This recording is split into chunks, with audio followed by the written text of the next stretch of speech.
Hello guys, welcome to my channel.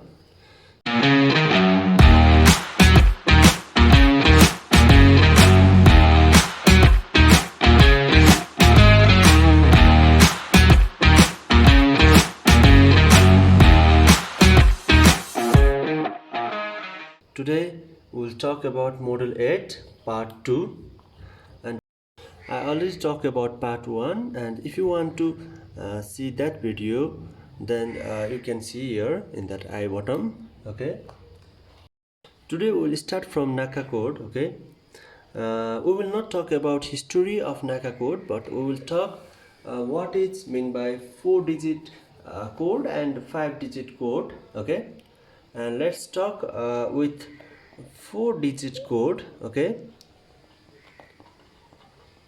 4-digit code, like code is like NACA and ACA NACA, like as for example 2412. Okay, this is just for example only. Okay, and first digit describe maximum camber. Okay, as percentage of the code. Okay, 2% of the code means 2% is the maximum camber of that airfoil. Okay, also we can write like 0.02 into C chord line. Okay, and this describes the maximum camber. Okay, maximum camber of the airfoil. Okay, now let's talk about second digit. Second digit refers to the location of maximum camber. Okay, it identifies the location of maximum camber. How can we find the exact location of maximum camber? Okay, like this is 4 and we have to multiply by 10. Okay, 10 of chord. Okay, in second digit we have to multiply by 10. Okay, what is that number? There it can be 2 or it can be 3. Okay, now it's 4. Okay, we have to multiply by 10 and we can find the exact location of maximum camber. Okay, and now let's talk about third and fourth. Now 12 represent the thickness. Okay, it represents the thickness. Fourth, we have to identify together. Okay, 12 means thickness of airfoil. Okay, how can we find? It's not exactly the 12. Okay, it's the 12% of chord line. Okay, I think you know about chord line. Okay, the straight line between leading edge and trailing edge is known as chord line. Okay, I already talked about this. If you have not seen that video, you can check out my YouTube channel. Okay, now let's talk about 5-digit code. Okay, as for example NACA. Okay, 24012. Okay, this is the perfect example. Okay, 2 describes the maximum camber of the airfoil. Okay, maximum camber of the airfoil. Okay, it is same like 4-digit code. Okay, like 2% of chord. Okay, like we can find the maximum camber of the airfoil and by multiplying this. Also we can write 0.02 into chord. Okay, and second one is a bit different. Okay, in 4-digit. Okay, we only pick only one number. Okay, but in 5-digit code we have to pick 2-digit. Okay, like 40. Okay, 40, and we have to divide it by 2. Okay, that how much is that number? We have to divide by 2 and 20. Okay.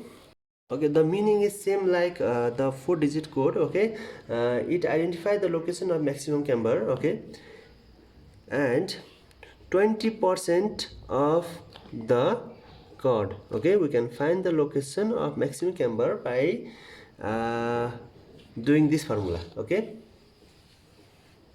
also we can do 0.2 into chord.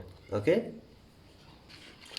and last two is 1 2 is percentage. Okay, this is the thickness of airfoil. Okay, this is the maximum thickness of the airfoil.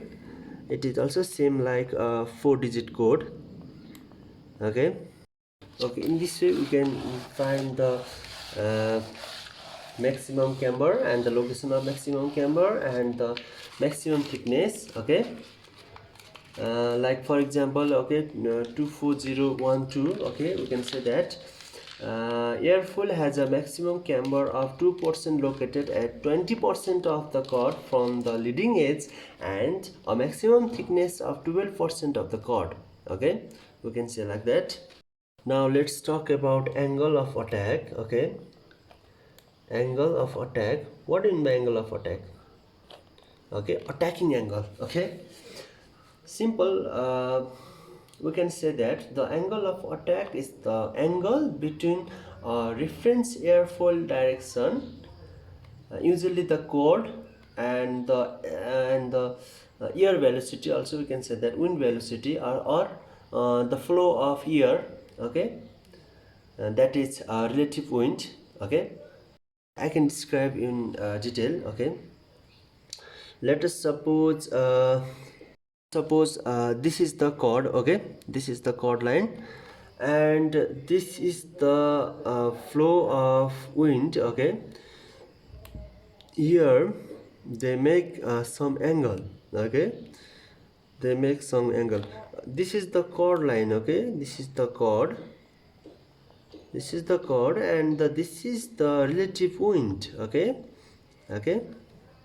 this is the relative wind or airflow. Okay, we can say that, and they make some angle. Okay, between these two reference. Okay, and this angle is known as angle of attack. Okay, and some like 10 degree. Okay, 15 degree. Okay, maximum we can say 15 degree to 18 degree. Okay, not more than that. Okay, and then if we make more angle, then it will okay, stall is created. Okay, so we'll talk about that later. Okay, in angle of stall. Okay, stall, what do you mean by stall? Okay, angle of attack finish. Okay, and something we have to know, what do you mean by mono? Mono means okay, single, only one, and bi means two. Okay, in this way tri means okay, three. Okay, and at the first word, mono means one, and bi means two, and tri means three, and at last it comes, if it comes plane. Okay, plane plus plane is equal to monoplane, biplane, triplane. Means those plane which have only one wing is known as monoplane, two wings means biplane, and three wings means triplane. Okay, these are simple stuff. Okay, you have to know because they are confusing. Okay, now let's talk about finance ratio. Okay, finance ratio, FINEN. Okay, ESSRATIO. Okay, finance ratio describe the overall shape of streamlined body. Okay, and okay, we can define that. Okay, it is the ratio of the body length to its maximum width. Okay, like body length. Okay, body length to the okay maximum width. Okay, maximum width.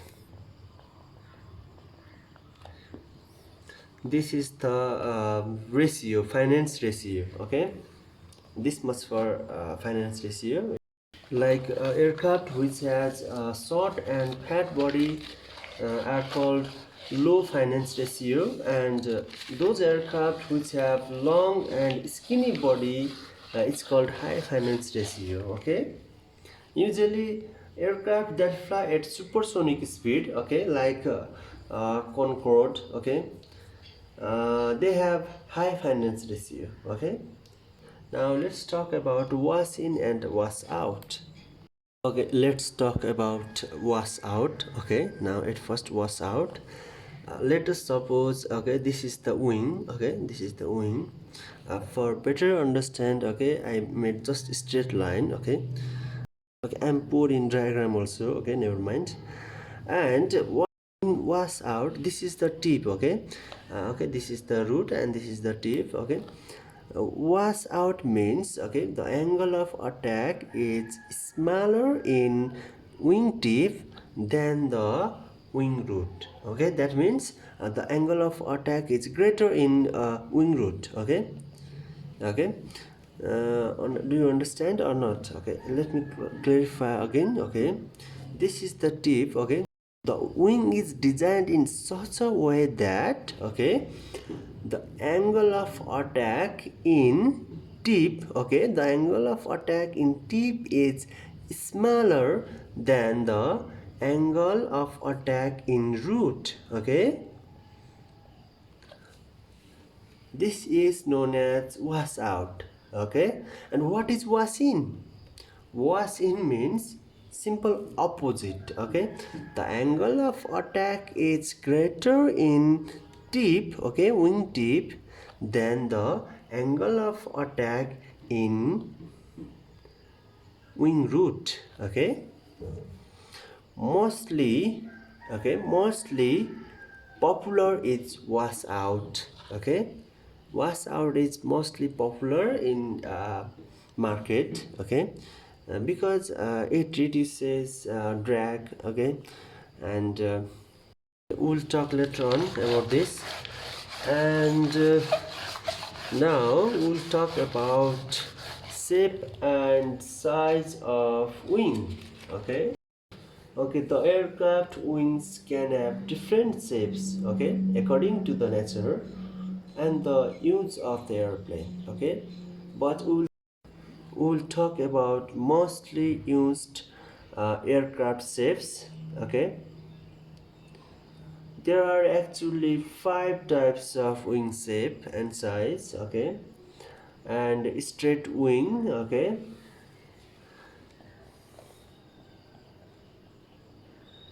straight wing, and two, tapered wing,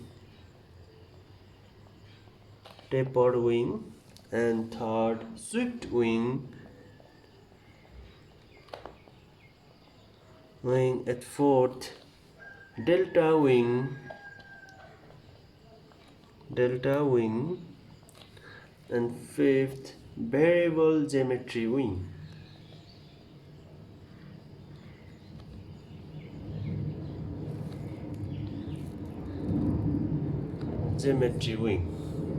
Okay, let's talk by one. Okay, at first talk about straight wing. Okay, what is straight wing?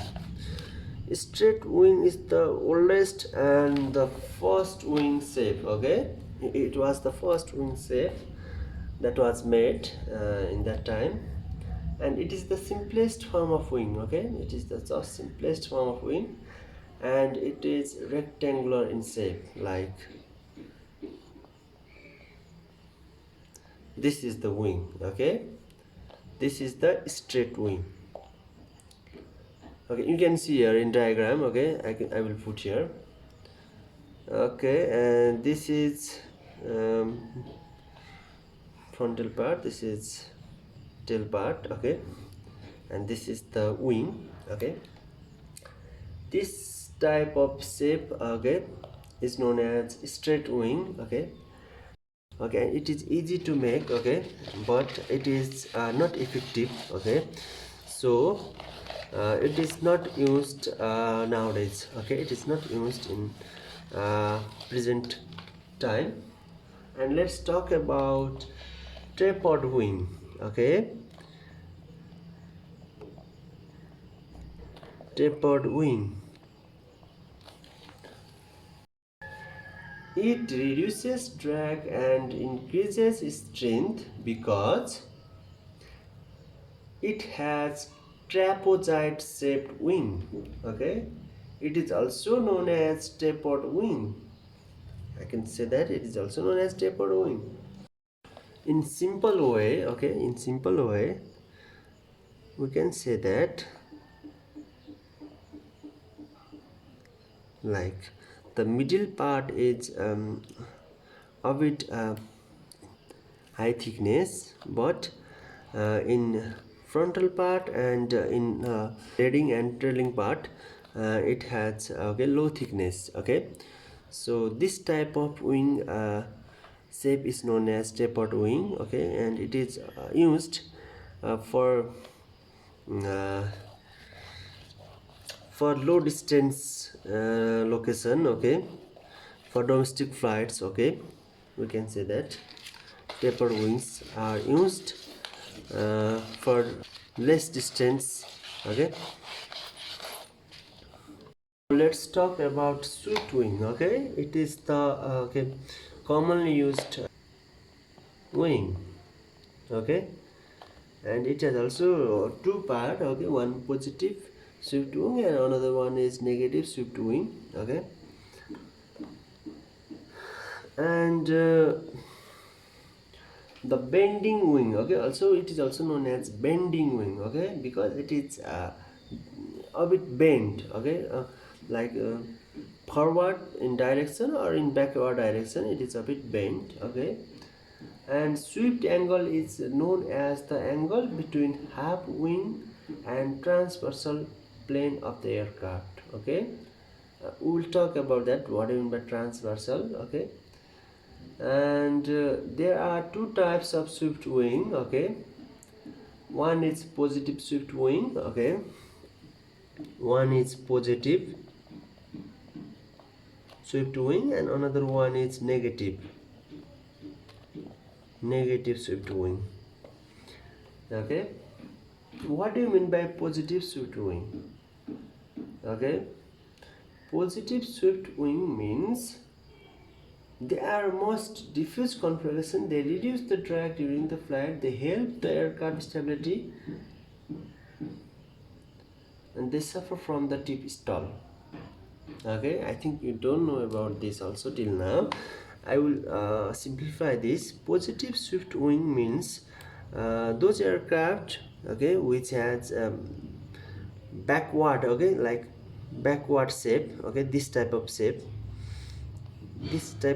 of wing. Okay, which has this type of wing shape. Okay, those aircraft which have this type of wing shape is known as, okay, positive swept wing. Okay, this type of wings is known as positive swept wing. Okay, they are directed to tails. Okay, okay, this one is tail. Okay, they are directed to tails and they are very effective. Okay, because they produce less drag. Okay, and they are stable also. Okay, and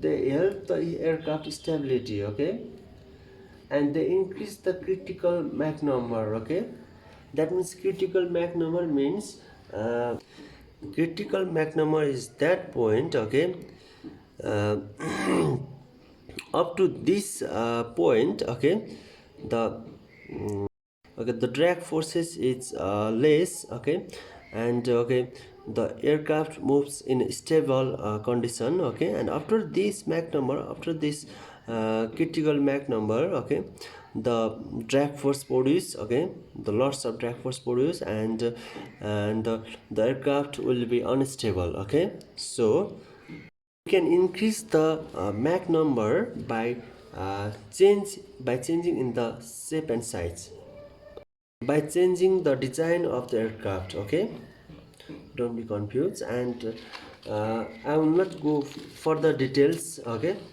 this is not important for your exam. Okay, now let's talk about negative swept wing. Okay, they are just opposite to the positive swept wing. Okay, they are pointed towards the nose. Okay, and they are not very diffused. Okay, and they have high performance. Okay, mostly they are this type of shapes are used in fighter plane. Okay, they are not used in cargo aircraft or passenger aircraft. Okay, and they have structural problem. Okay, they produce lots of drag. Okay, and they give stability reduction also. Okay, so a delta wing is utilized on all aircraft that fly at supersonic speed. Okay, and most of the aircrafts are fighter jet planes. Okay, and a delta wing permits also to have best connection with the fuselage.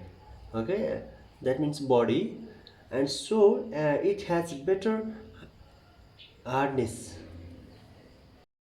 Okay, in delta there is no problem of wing fuselage interference. Okay, there is no problem with the wing fuselage interference.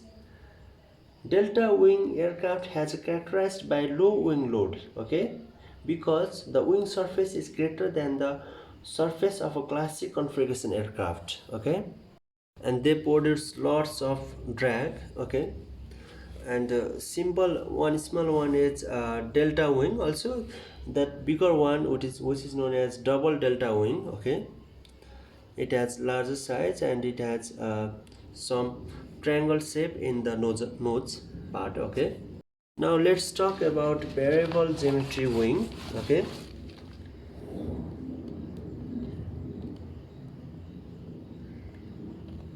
variable geometry wing. Okay, they have the possibilities to change their shape, swept angle, wingspan, and the aspect ratio during the flight. Okay, they can change their position, wing shape, and size. Okay, if their shape is changed, then the drag also change. Okay, sometimes it will be higher, sometimes it will be lower, and in this way swept angle also change. Okay, swept angle is the angle between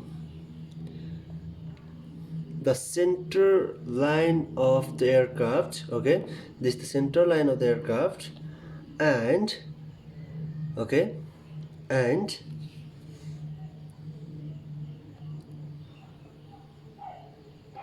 this is the point of, this is the leading edge of the root uh, wing of the aircraft. Okay, and the perpendicular line from the center of the aircraft and the line from leading edge, from the leading edge,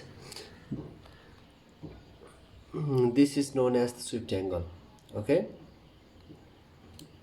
okay, more swept angle increases, more will be the critical Mach number. Okay, let's talk about aspect ratio. Okay, what is aspect ratio? It is the dimensionless, it is a dimensionless parameter to determine the aerodynamic behavior of the wings. Okay, and it is also determined by lambda. Okay, and there are two formula. Okay, lambda equal to, okay, wingspan, square of the wingspan upon area of the wing surface. Okay, and another way we can determine the formula of aspect ratio by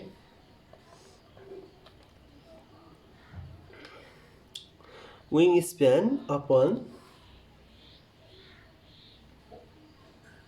chord line. Okay,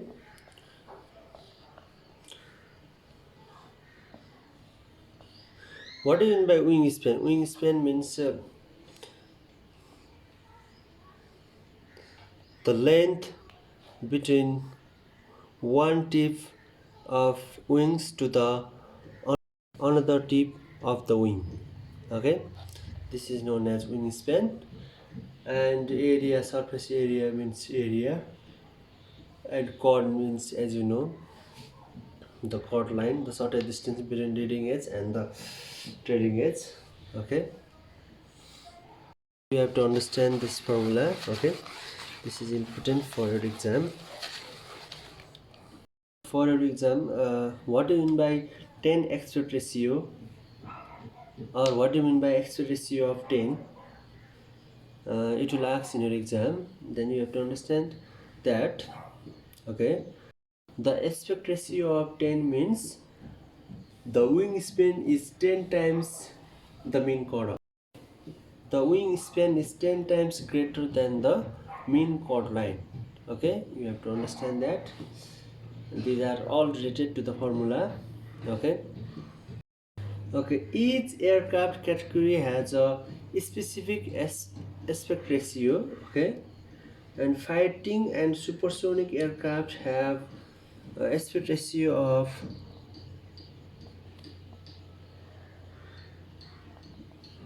2 to 3. Okay, and airliners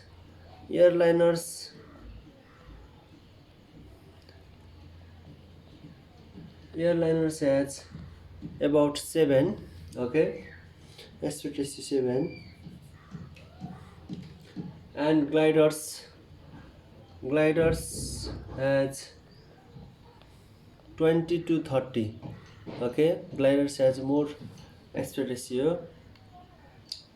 The total drag must be low. Okay, and high aspect ratio. Okay, if drag is decreases, then aspect ratio also increases. They are indirectly proportional to each other. Okay, you have to understand this also. Aspect ratio of superjet plane or fighter plane has 2 to 3.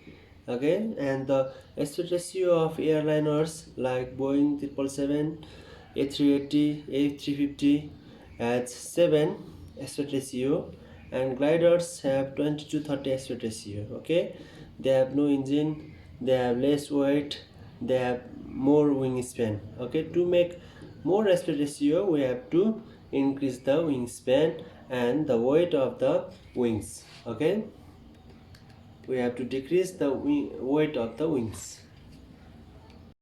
Okay, if you increase the wingspan, okay, the load also increases because of the wing. Okay, if you increase the wing, then load also increases. So we have to maintain that also. That means at first we have to find the wing load also.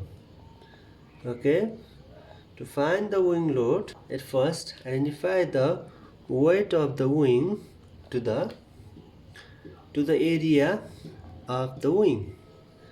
Okay, this is the formula to find the wing load. Now let's talk about aerodynamic resultant. Okay, what do you mean by aerodynamic resultant? Okay, the intensity of resultant force in aircraft is called aerodynamic reaction. Okay, or resultant. When a body moves in a fluid or a stationary body, okay, or stationary body with moving fluid, then two forces act on it.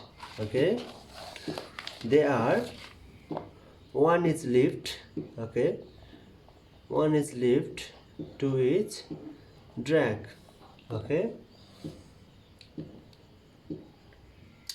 lift, one perpendicular to the relative wind. Okay, and direct it upwards called as lift. Okay, lift always acts in upward direction. Okay, and drag is in parallel to the relative wind. Okay, it is parallel to the relative wind. or wind direction opposing the motion of an aircraft. Okay, actually, okay, in aircraft four forces act on it. Let us suppose this is the aircraft. Okay, this is the aircraft, let us suppose, and here the engine acts in forward direction, that is thrust, and weight acts in downward direction, that is weight, and drag acts opposite to the thrust, that means drag, and from upward the lift is act. Okay, that is lift acts always on upward direction. Okay, for an aircraft these four forces act on it. Okay, the resultant of aerodynamics is, okay, Ra is equal to 1 by 2 rho b square s cf. Cf means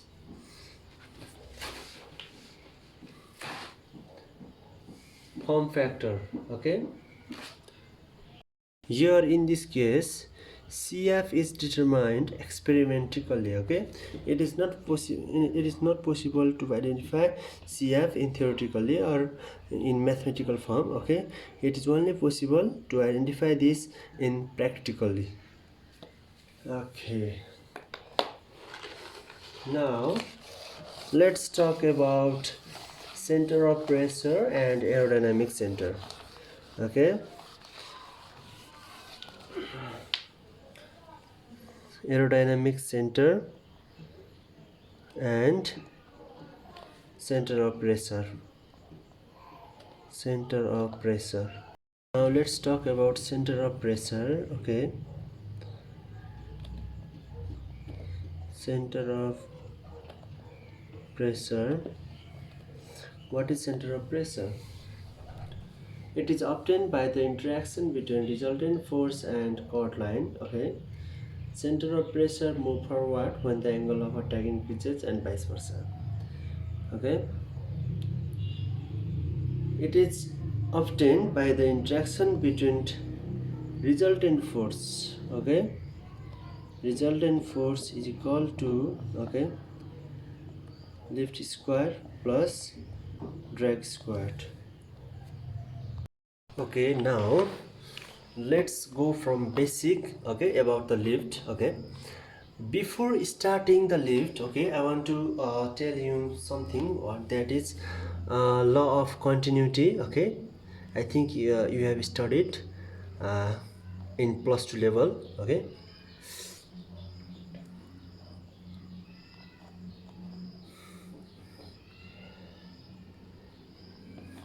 law of continuity. Okay,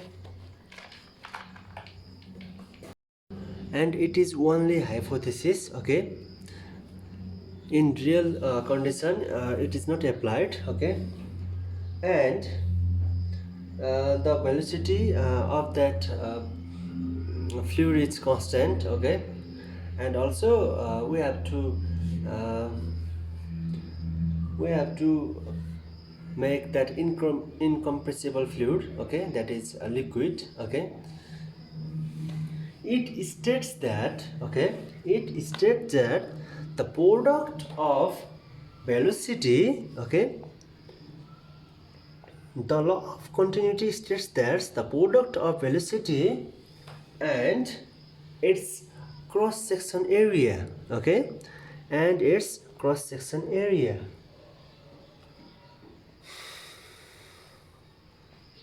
okay, let's we write resultant force. Okay, it states that the product of velocity, okay, the velocity of that fluid and the cross section area of that material, okay, of that body where fluid is flowing. Okay, from this formula we can say that, okay, the speed is inversely proportional to the cross section area. Okay, if we make this constant, okay, if we make this constant, resultant force constant, okay, this velocity goes here and the area goes here, and we can determine that, we can identify that area of that okay, of that body, okay, it's inversely proportional to the velocity of that fluid. Okay, we can identify that. Okay, if we make smaller cross section area, then automatically velocity increases. Okay, and before talking to the lift, let's talk about Venturi tube. Okay, I think you have already studied. I'm just doing revision only. Okay, and you know about this also. Now, Venturi tube. Well, this is the Venturi tube. Okay, I'm sorry, I'm a bit poor in diagram. Okay, so I will make you understand this. Okay, Venturi tube, okay, it depends upon the law of continuity and Bernoulli's theorem. Okay, I will talk about this Venturi tube. Okay, about Bernoulli's theorem. Let's talk about this Venturi tube. Okay, what we got from law of continuity, we got that velocity is inversely proportional to the cross section area. Okay, cross section area. Okay, when velocity increases, the cross section area decreases. Okay, likewise when cross section area is decreases, velocity of that fluid is increases. Let us suppose the fluid is incompressible. Okay, the fluid has one density. Okay, one constant density. Okay, density is constant, and density is constant and it is incompressible, and the liquid is flowing from point A to point B. Okay, the liquid or the fluid is flowing from point A to point B, and at point C the cross section area is decreased. Okay, we have decreased the cross section area and we have pointed two tube here. Okay, two tube here, and what we got the result. Okay, what we got the result,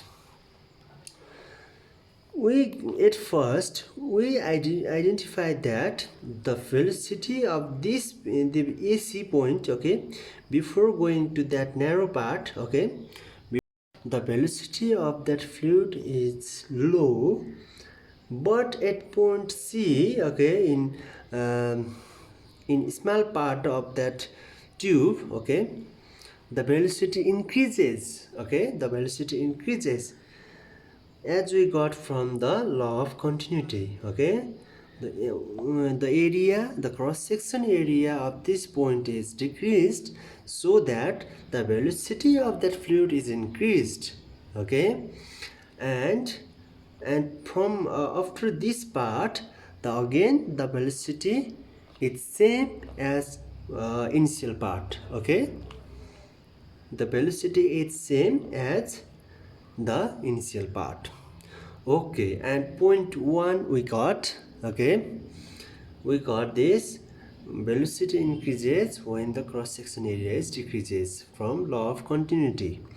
Okay, and another we can see that the fluid is at this point, it's and the upper part, like we can say that part 1, and in this part we can see part 2. Okay, when the fluid is moving in low velocity, okay, we can see that the pressure increases. Okay, the height increases, so as compared to the thinner tube, Again we make here the thinner tube, okay. The cross section area is decreased in this part, but also we get less height, okay, less height as compared to the part 1, okay.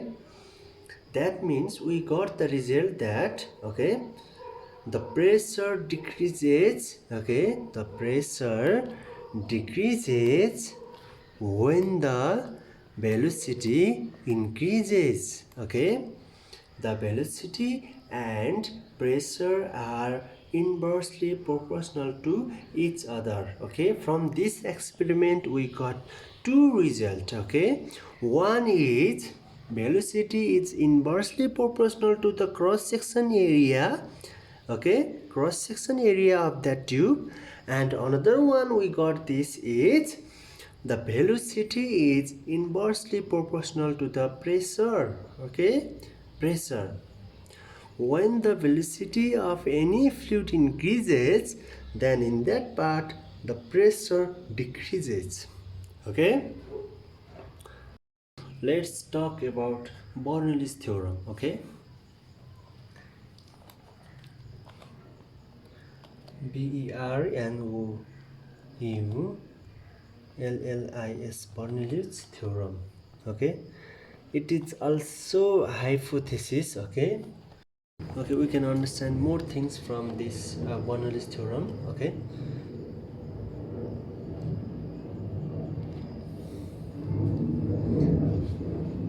Okay, this is the moving part of that fluid, okay.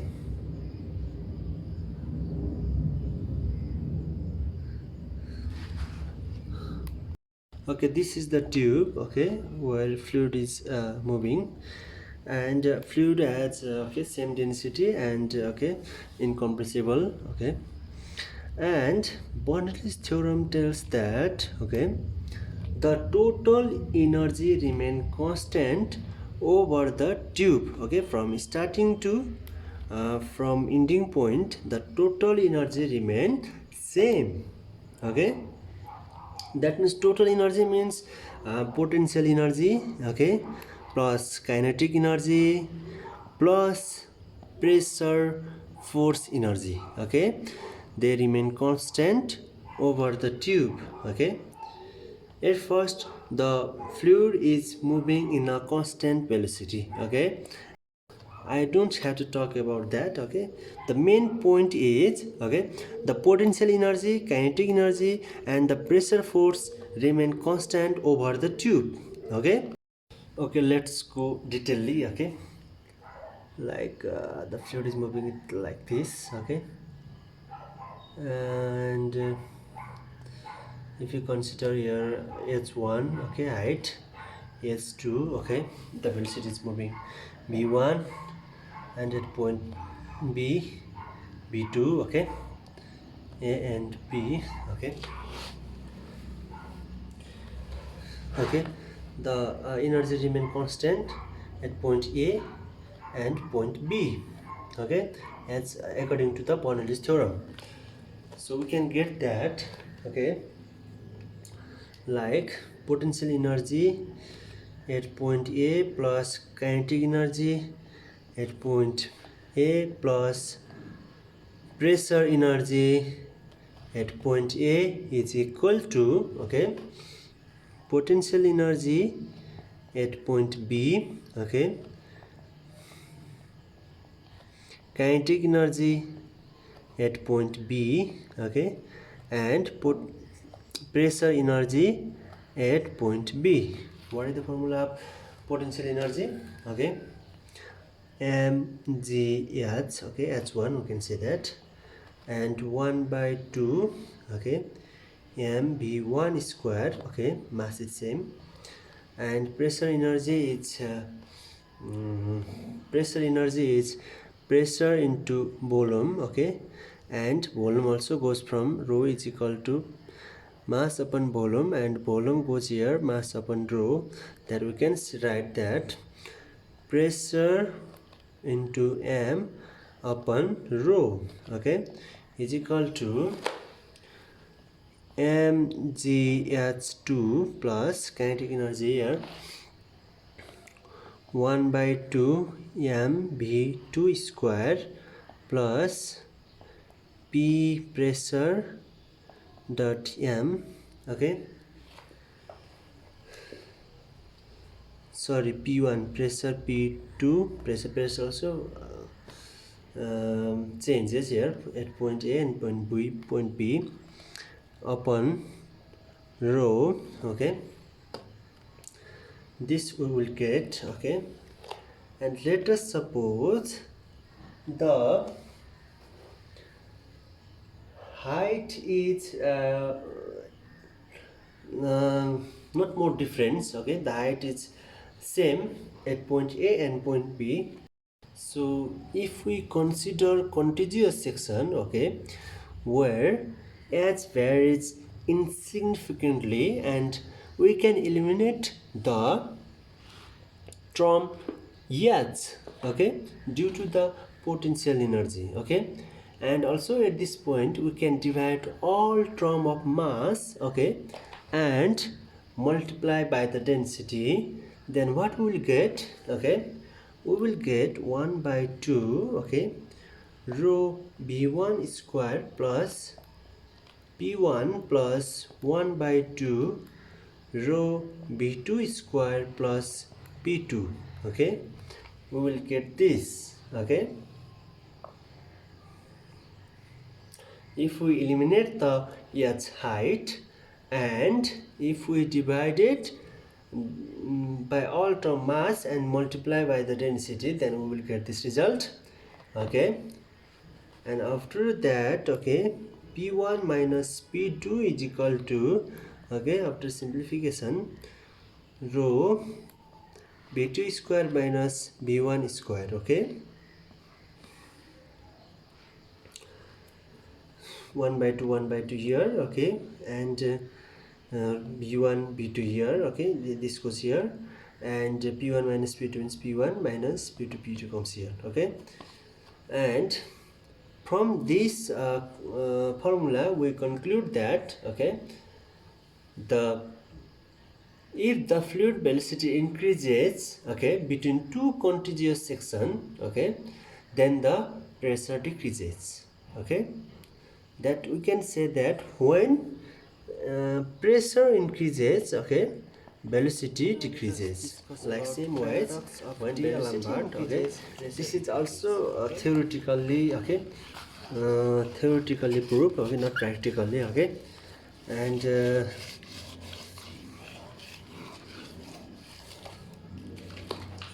okay, I already told you about perfect fluid, okay. What is perfect fluid and what is real fluid, okay. Perfect fluid are incompressible and there is no viscous, okay. There is viscosity is 0 in perfect fluid, okay. Paradox of D'Alembert says that, okay, when any body, okay, when any body, okay, any shape of that body moves in a streamlined flow of fluid, okay, that is perfect fluid, okay, that there is no viscosity and there is no compressibility, okay, incompressible, okay.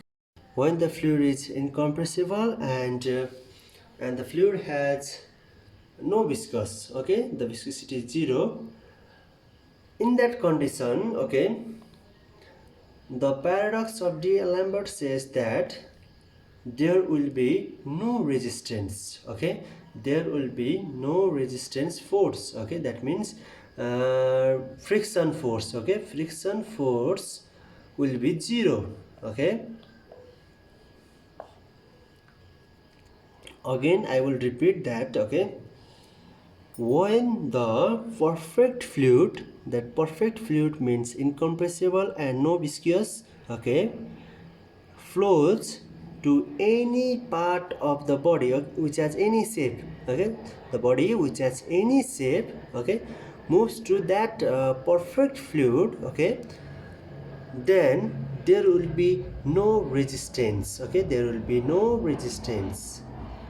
Okay, but it is just hypothesis. Okay, it is not applied in real condition because the air has some viscous. Okay, air has viscosity and air is compressible. Yeah, gas is compressible also, and it has some viscosity also. Okay, the air has a bit low viscosity, and if you go to the water has a bit high viscosity, and if you go to the furthermore honey, like that, it has more viscosity. Okay, so it is only valid in theoretical condition. Okay, if it was valid in practical condition, then the plane will not fly. Okay, the plane will not fly. That means the lift is not generated. Okay, the lift is not generated when it was in real gas. Okay, when it was applied in real gas, the lift is not generated. And if it was possible, then now we will not study about this. Okay, this is tough. Okay, and you are not planning to be the aircraft maintenance engineer, neither me. Okay, so this will be fun. Okay, now let's talk about Magnus effect. Okay, I think you also know about this. Okay, Magnus effect. Magnus effect is the process, okay, that causes the trajectory variation of rotating body, okay, that is immersed in a fluid. Okay, that is a motion in fluid. Okay, okay, I will explain in just simple ways. Okay, it will not come in your exam. Okay, it is just for the understanding. Okay, just basic concept. Okay, there are two types of Magnus effect. One is clockwise rotation, and another one is counterclockwise rotation, that is anti-clockwise. Okay, we can say that anti-clockwise rotation. What is clockwise rotation? Clockwise rotation is that how the clock moves. Okay, the direction of clock moves tuk tuk tuk tuk tuk tuk like this. Okay, that is the clockwise direction. And what is anti-clockwise direction? Anti-clockwise direction is the opposite of clockwise direction, that is this. Okay, tuk tuk tuk tuk tuk, this is the anti-clockwise direction. Okay, Magnus effect tells that, okay, this is the body. Okay, this is the body. Okay, I'm not talking about that state, okay, stuff, things. I'm just making you understand. Okay, this is the body. Okay, this is the oval shaped body or rounded body. Okay, my marker. Okay, this is the body now. Okay, and the body is moving in clockwise direction. Okay, the body is moving in clockwise direction, and now there is no any air. Okay, no fluid. Okay, this is moving in just clockwise direction. Okay, this is moving in clockwise direction. Now see the body, the flow stream. Okay, the stream flow is coming from this direction. Okay, this is the flow of stream. Okay, this is the flow of stream. This direction is in clockwise direction. Okay, this is moving in this direction, and the direction or the force of this streamline is this direction. Okay, so they strike here.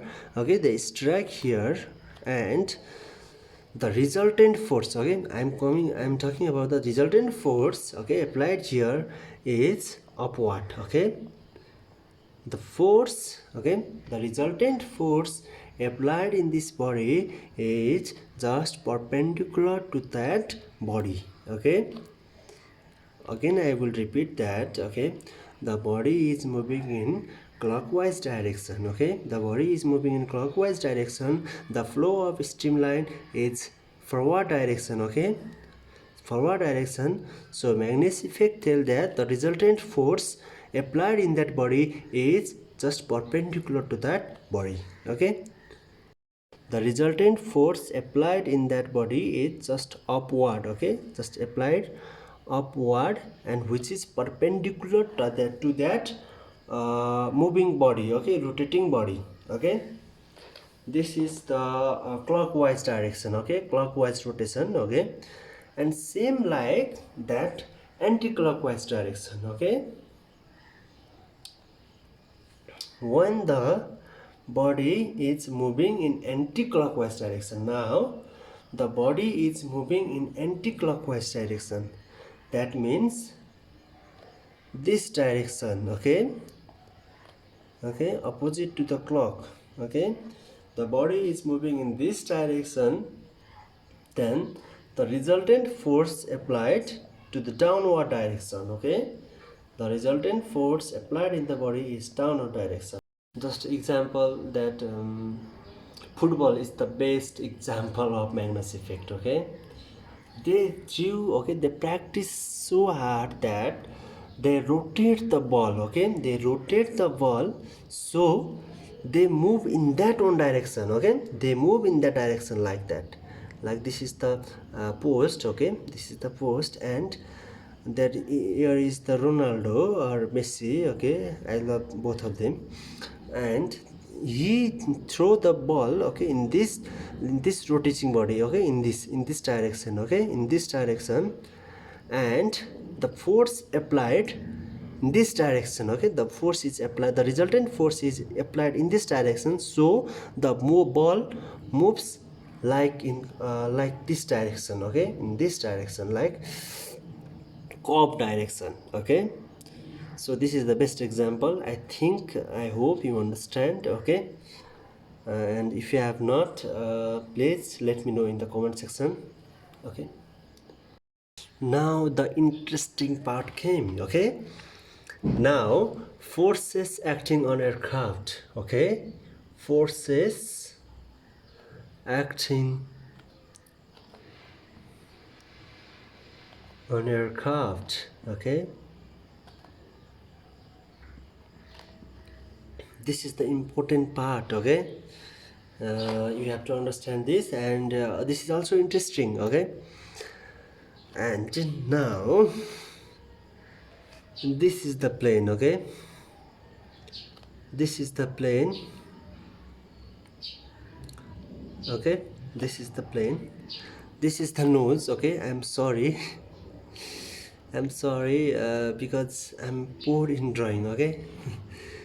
Okay, this is the plane, and this is the center of pressure, and this is the center of aerodynamic. Oh, I'm sorry, I forget to tell about the center of pressure and center of aerodynamic. Okay, okay, I will tell you after some time. Okay, it is a bit confusing. Okay, I will tell you after the completion of thrust. Okay, drag. Okay, and lift and weight also. Okay, this is the aircraft now. Okay, this is the, let us suppose this is the resultant center of pressure. Okay, this is the center of pressure of aircraft, and this is the lift. Okay, this is the lift, and this is the weight. Okay, weight always acts downward direction. Okay, always react downward direction, whether the angle of attack is increased or angle of attack is decreased. Okay, the weight always acts downward direction, and the thrust. Okay, the thrust act always forward direction. Okay, the engine pushes the aircraft to the forward direction, and due to the thrust, okay, the drag is produced. Okay, there are also many drag. Okay, we will talk about that later. Okay, and drag opposes the thrust. Okay, so to go forward direction, okay, to move in forward direction, thrust always has to greater, okay, the thrust always has to be greater than the drag, okay, drag force. Okay, and lift, okay, how lift is applied. Okay, lift force is applied by the airfoil. Okay, this is the airfoil. Okay, and this is the angle of chord line, sorry, this is the chord line, and this is leading edge and this is trailing edge. Okay, the flow stream is like let me say that this is the flow stream. Okay, and lift is always perpendicular to the flow stream. Okay, lift is always perpendicular to the flow of stream. Okay, and there are two hypotheses, okay, about lift. Okay, no one can tell you this. Okay, there are two hypotheses that applied to generate lift, but in actually there is a bit not guarantee. Okay? Totally there is no guarantee. Okay, we are talking about just hypothesis only. Okay, we are talking about just hypothesis, and one is Bernoulli's theorem. Okay, as I already told you, one is Bernoulli's theorem, another one is third law of motion. Okay, Newton's third law of motion. Okay, I will talk about this also. Okay, Newton's third law of motion and Bernoulli's theorem. Okay, let's talk at first. Let's talk about Bernoulli's theorem. What did you study that in Bernoulli's theorem? Okay, the velocity, if the velocity increases, okay, the pressure decreases. Okay, pressure and velocity are inversely proportional with each other. Okay, that we study in Bernoulli's theorem. Okay, okay, the flow, okay, the okay, this is the air particles. Okay, and here is the boundary line. Okay, as I already told you about boundary line. Okay, and it here is the point of stagnation. Okay, and here is also the velocity. Okay, okay, here is the point of impact. Okay, where the flow separates. Okay, this is the point of stagnation where velocity is 0, and this here is the impact point. Okay, and the upper part of this camber, okay, it's a bit curved. Okay, you can see, and the lower part of this camber is a straight line. Okay, it's in a straight line, and the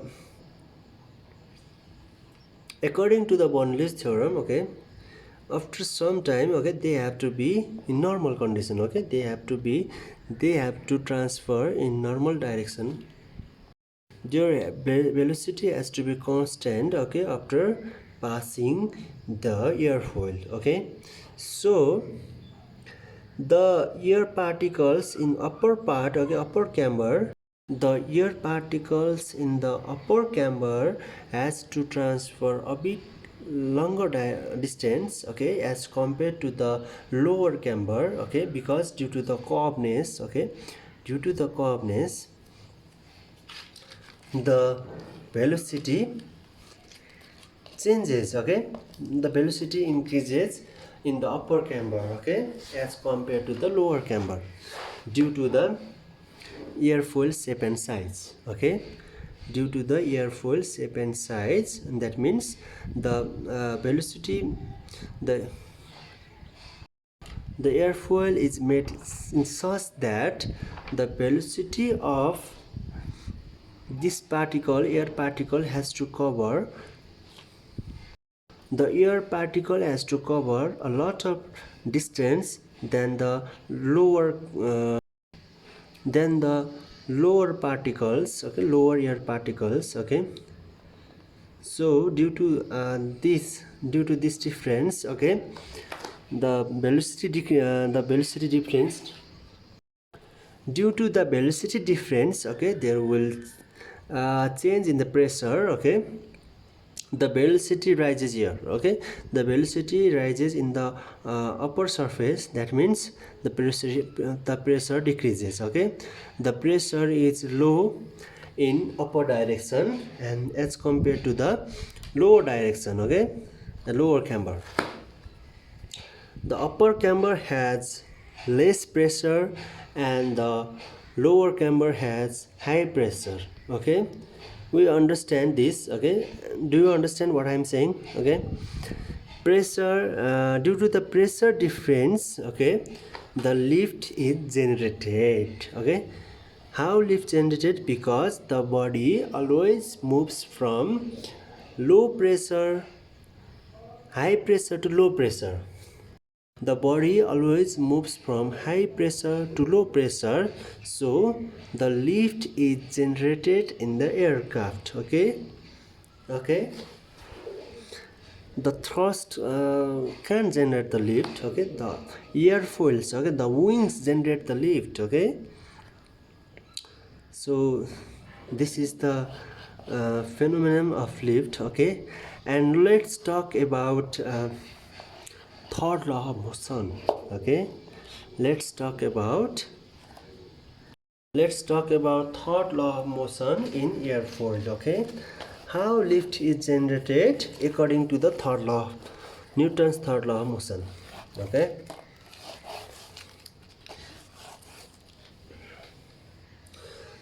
This is the airfoil, okay, and this is the chord line, okay.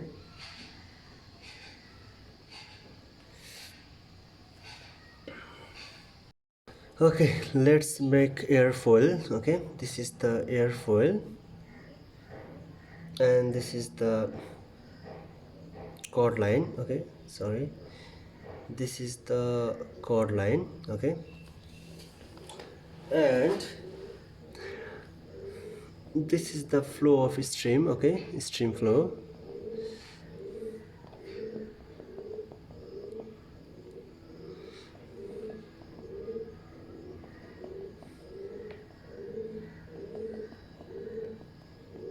This is the stream flow.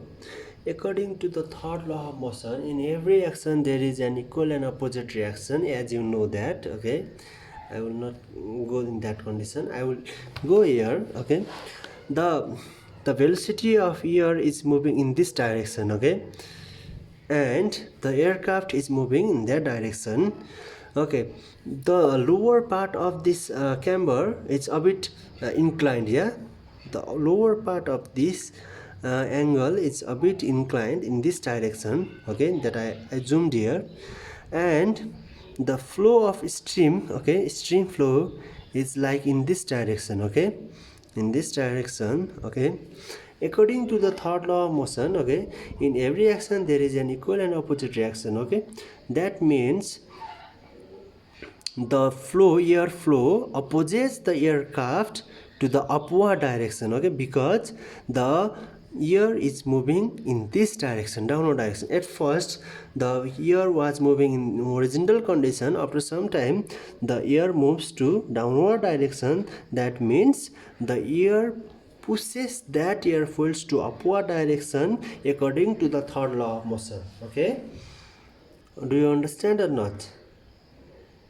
Okay, this airflow pushes this airfoil to upward direction, opposite direction, okay, because at first the flow of streamline was straight line, okay. It was in straight line, and after reaching to that aircraft, okay, their direction changes, okay. Their direction moves to downward direction. That means the aircraft pushes to upward direction, okay, and it applies the third law of motion, this much only, okay. And this was only given when the stall was created, okay. When the angle of attack increases 2 more, okay, the angle of attack is increases like this is the chord line, okay,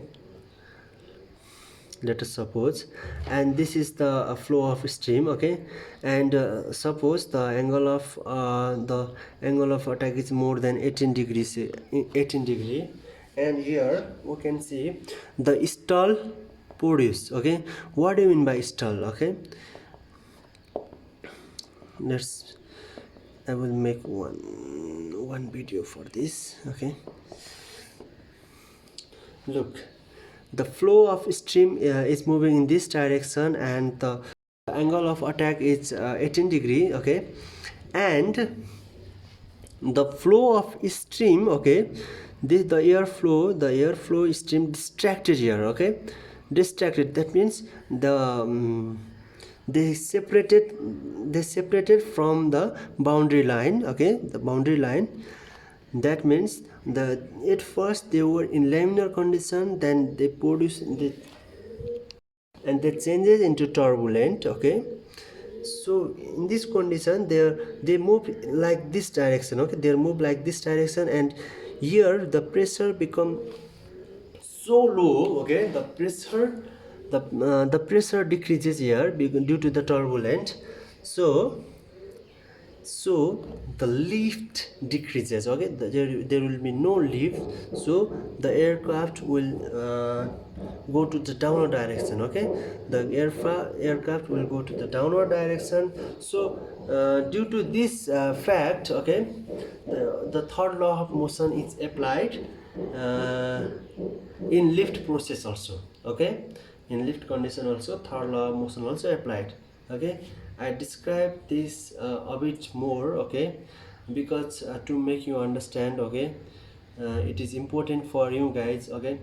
So hope you understand, okay. Let's talk about a new chapter.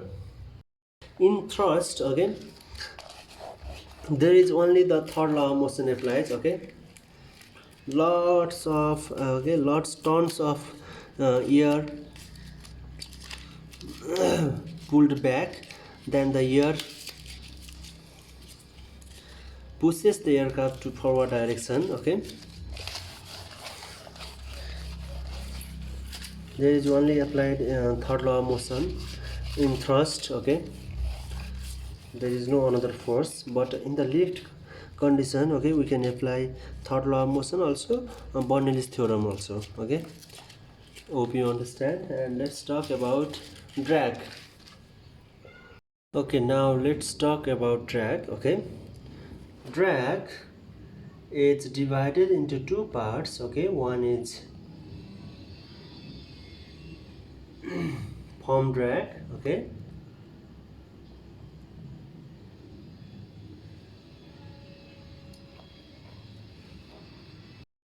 one is divided into profile drag, okay, profile drag. Another one is divided into induced drag, okay, induced drag. And profile drag is subdivided into two parts, that is form drag and skin friction drag, okay.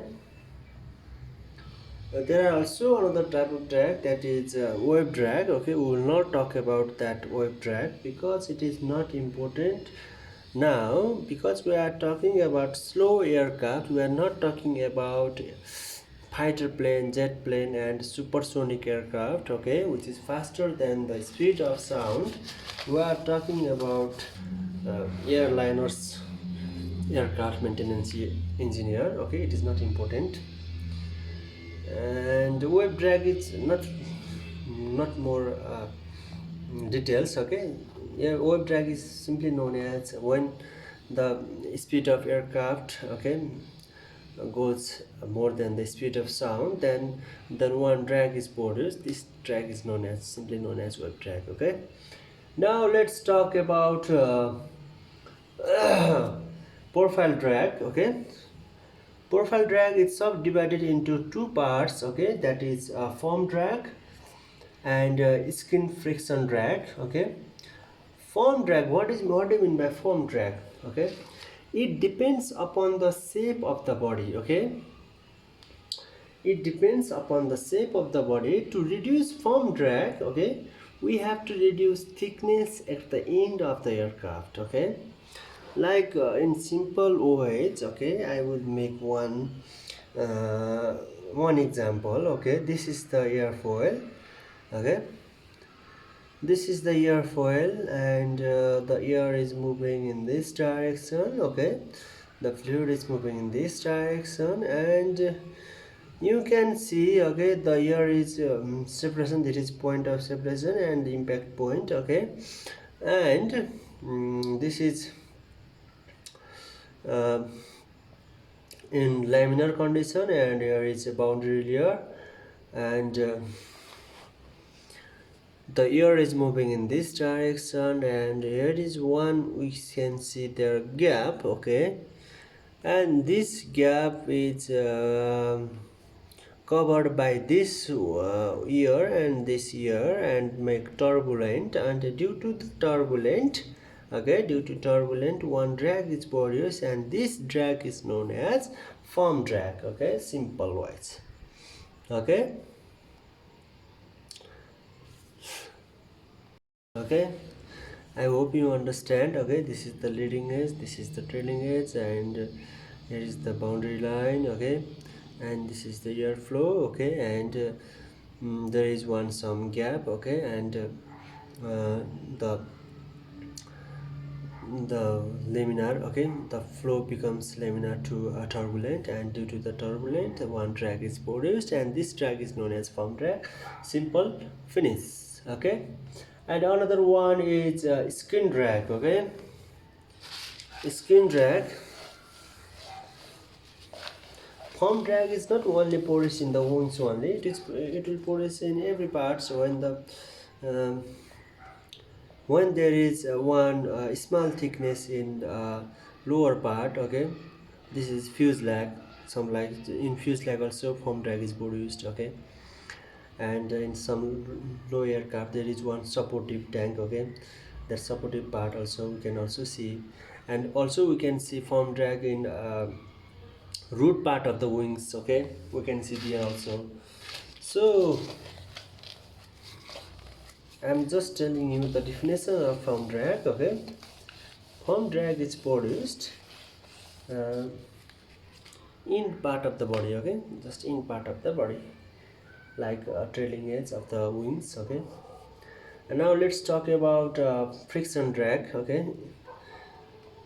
Skin friction drag, okay. Skin friction drag is, this is airfoil, okay,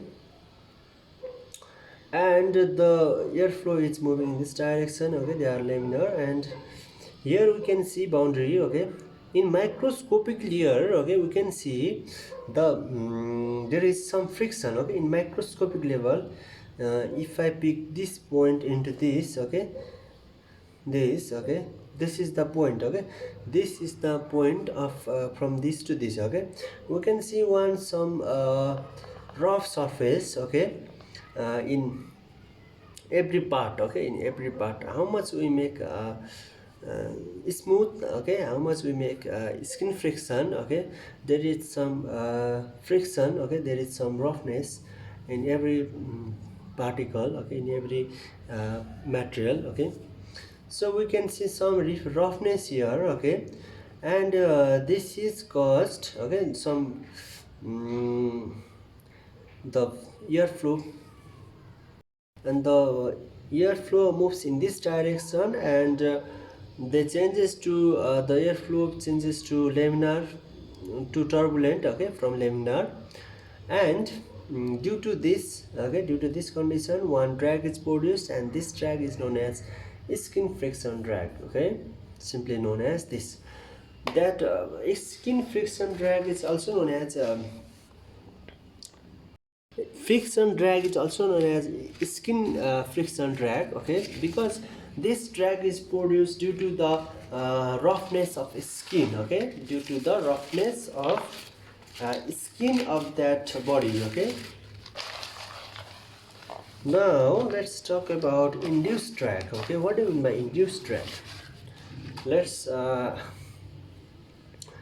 do INDUCED, induced drag, okay. Induced drag is produced, okay, at the tip of the wings, okay, due to the pressure difference, okay. Like this is the aircraft, okay, and I'm sorry, I'm a bit poor in diagram, okay. I'm just giving you knowledge, okay.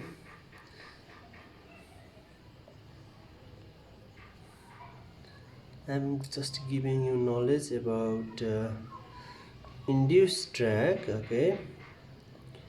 Don't laugh with my drawing, okay. Okay, this is the wings, okay, this is the wing, and the lift is produced due to the induced drag, okay. The lift is produced due to the lift is produced due to the uh, pressure difference, okay, as I already told you, okay. And due to the pressure difference from below and upper part of that wings, okay, the fluid particles tries to go to upward direction from the tip, okay, from the tip of the wings, okay, from here they will try to go to upward part of the wings, okay, in the tip, okay. So in this way the induced drag is produced, okay, and one vortex is created, like one vortex is created due to this one vortex, okay, from two parts two vortex is created, and due to that laminar to the flow changes to turbulent from laminar, and one drag is produced due to this condition. This drag is known as induced drag, okay. Okay, let me revise in short way, okay. It is created due to the pressure difference between the upper side and underside of the wings, okay, that is tip of the wing, okay. Vortex is created, and along with induced drag also created, okay. More the lift, okay, more the lift, thicker will be the vortex, and also induced drag will be the increase, okay. If you increase the lift, okay, if we increase the more lift, okay, the air particles or air molecules will try to move to upward direction. Due to this fact, okay, the more vortices is created in this wing, okay, in this part of the wings more vortices created, and due to more vortex created one drag is produced, and that drag is known as induced drag, okay, induced drag. Okay, we study the induced drag as well, and now we will understand, or we will learn, okay, how to make less drag, okay, how to control the drag, okay. In induced drag, okay, in this you can see in the airline nowadays, okay, some in the tip of the wings you can see like this part, okay. Here also you can see this part, okay, this part, like this is simply known as winglets, okay. We can see, we can tell them like winglets, okay. These are winglets, and they will not create, okay, they will not create vortices, okay, on the top of the on the tip of the wings, okay. So due to this, okay, and less induced drag is produced, okay. Also we can control the induced drag by increasing the speed of an aircraft, okay. If we increase the speed of an aircraft, okay, then induced drag will be low. How can the induced drag will be less if we increase the speed of aircraft? Okay, I will tell you that also.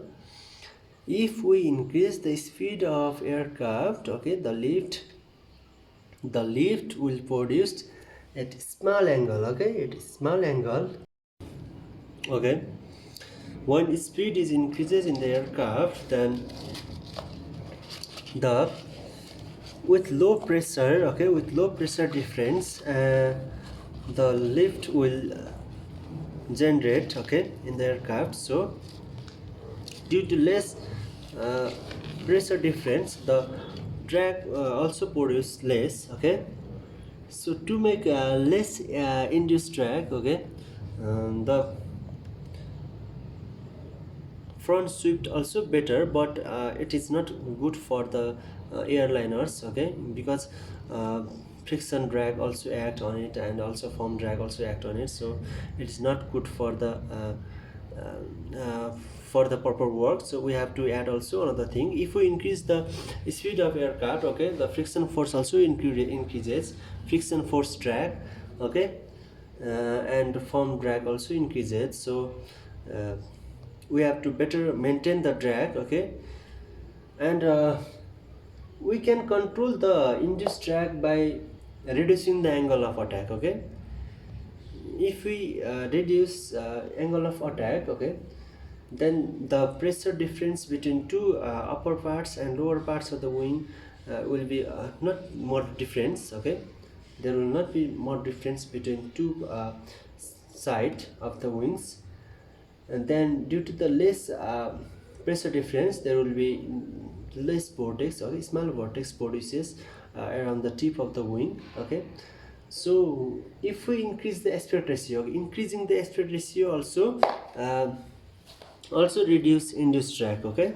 I already told you aspect ratio is defined as square of span upon uh, area of wings, okay, square of span, okay, to the area of the wings. Also we can define the ratio of wing span to the chord line, okay. These are the definition of aspect ratio, okay. If we increase the aspect ratio, okay, if we increase the aspect ratio, okay, that means if we increase the wing span, okay, this is the wing, this is the fuselage, okay, let us suppose at minimum angle of attack, okay, the lift is produced, okay, and also so less vortex is produced, okay, in the tip of the wings due to this fact, okay, due to this fact, okay, increasing aspect ratio also reduces induced drag, okay, but it increases the weight of the wing, okay, it increases the weight of the wing. So we have to be careful, okay, we have to be careful to make less induced drag also, but effective, okay, less weight, okay, so that there will be more economical, okay. We have to look other drag also, okay, we have to look weight of the aircraft also, okay. If we increase the side shape and size of the wings, then the weight of the aircraft also increases, okay, due to the more weight, okay, we have to produce more thrust, okay, and so more lift is necessary, okay, more lift is necessary to overcome the weight of the aircraft. So we have to look that also, okay. How to decrease the drag of that skin drag, huh? How can you decrease skin drag, okay, by making smooth surface, okay, by making smooth surface, how much we can, okay, that is one of the definition. And how can we reduce foam drag, okay, by making the thinner, okay, thinner part in the in surface, okay, by making thinner part, okay, how much we make thin, okay, there will be less foam drag, okay. This is all about drag, okay. the best angle of attack for light aircraft is 4 to 5 degree, okay, and for heavy weight aircraft angle of attack is greater than light aircraft, okay. You have to understand that. And now let's talk about stall, okay. Stall is very important chapter, okay. Okay, this is most important chapter, okay. And you will be asked in exam, okay. You have to understand what is stall and what is angle of stall, okay. Okay, I will go from basic. This is the airfoil, okay, basic airfoil. The airfoil has some angle of attack that is like some at first 4 to 5 degree, and the aircraft had some speed, okay, normal speed, and the airflow is in laminar condition, okay, there is no turbulent, okay.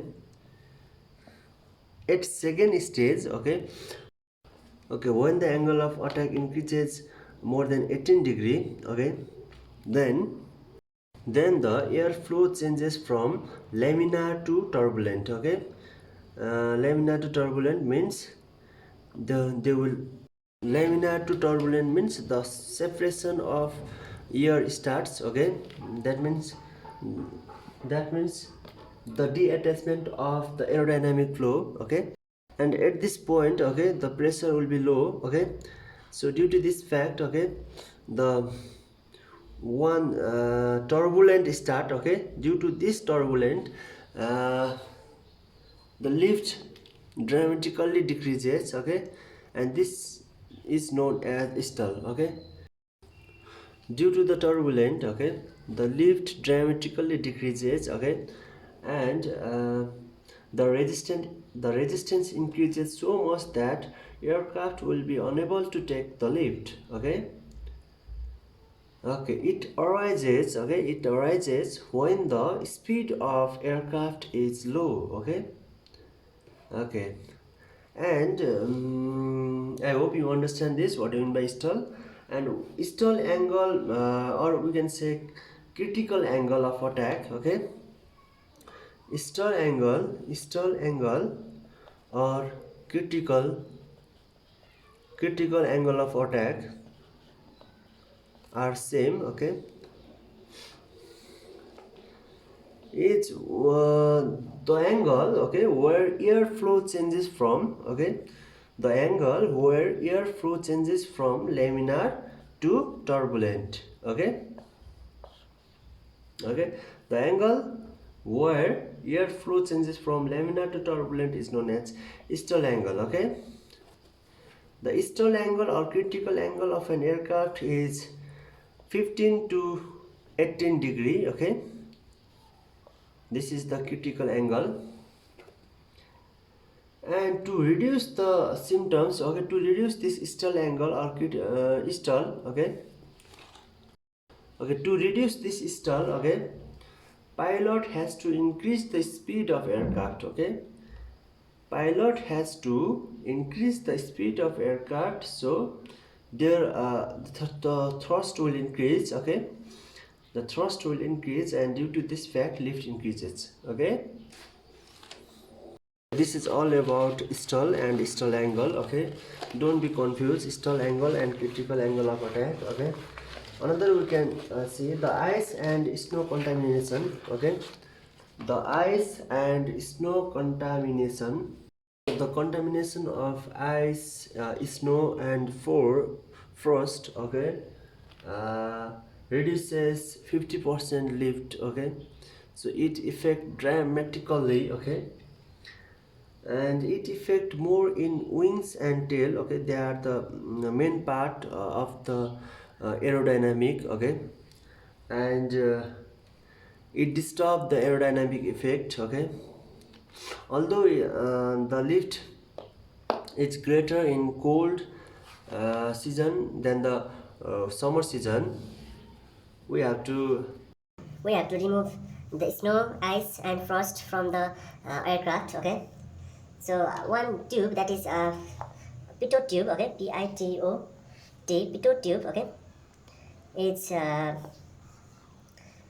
present outside of that aircraft, okay. Pitot tube is present in the fuselage of the aircraft, okay. So it is important because it measure, okay, it measure the fluid velocity, okay, it measures the velocity of the fluid, and also it measures the velocity of the aircraft, okay. So it has important role. So if there is ice or snow in that pitot tube, okay, it will affect the aircraft drastically. So due to this effect, so uh, we have to remove the ice, snow and frost from in cold season, okay. Okay, this is all about the ice and snow contamination, okay. And I already talked about this before also, okay. And now theory of flight, okay.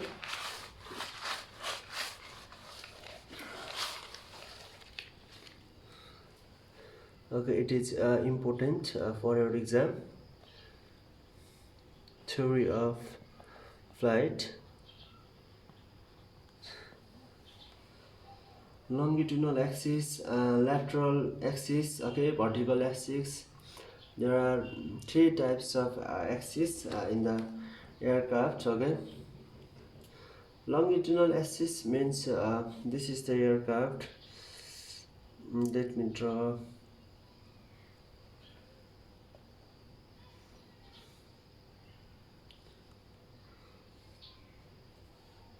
This is the aircraft, sorry, I'm a bit poor in diagram, okay. And longitudinal axis means passing from tail to nose or nose to tail, okay. Okay, this is the nose, this is the tail, okay. This is longitudinal axis, okay.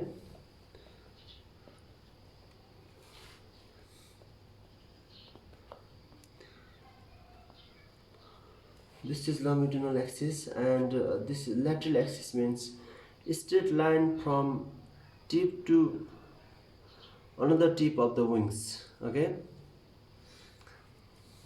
This is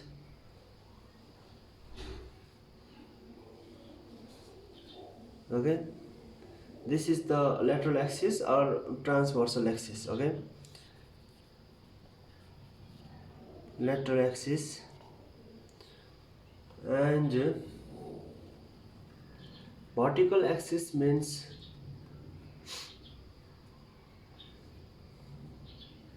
this is the vertical axis, okay. And the main purpose of longitudinal axis means to roll, okay, to roll right and left, okay. This is the aircraft, okay, and this is the wing, okay. And rolling means this direction and this direction, okay. This type of movement is known as rolling, okay. And transversal axis, what the main purpose of transversal axis is to maintain the pitch, okay. Pitch means upward and downward direction, okay, to move the nose to the upward direction and downward direction, okay. And vertical axis means, okay,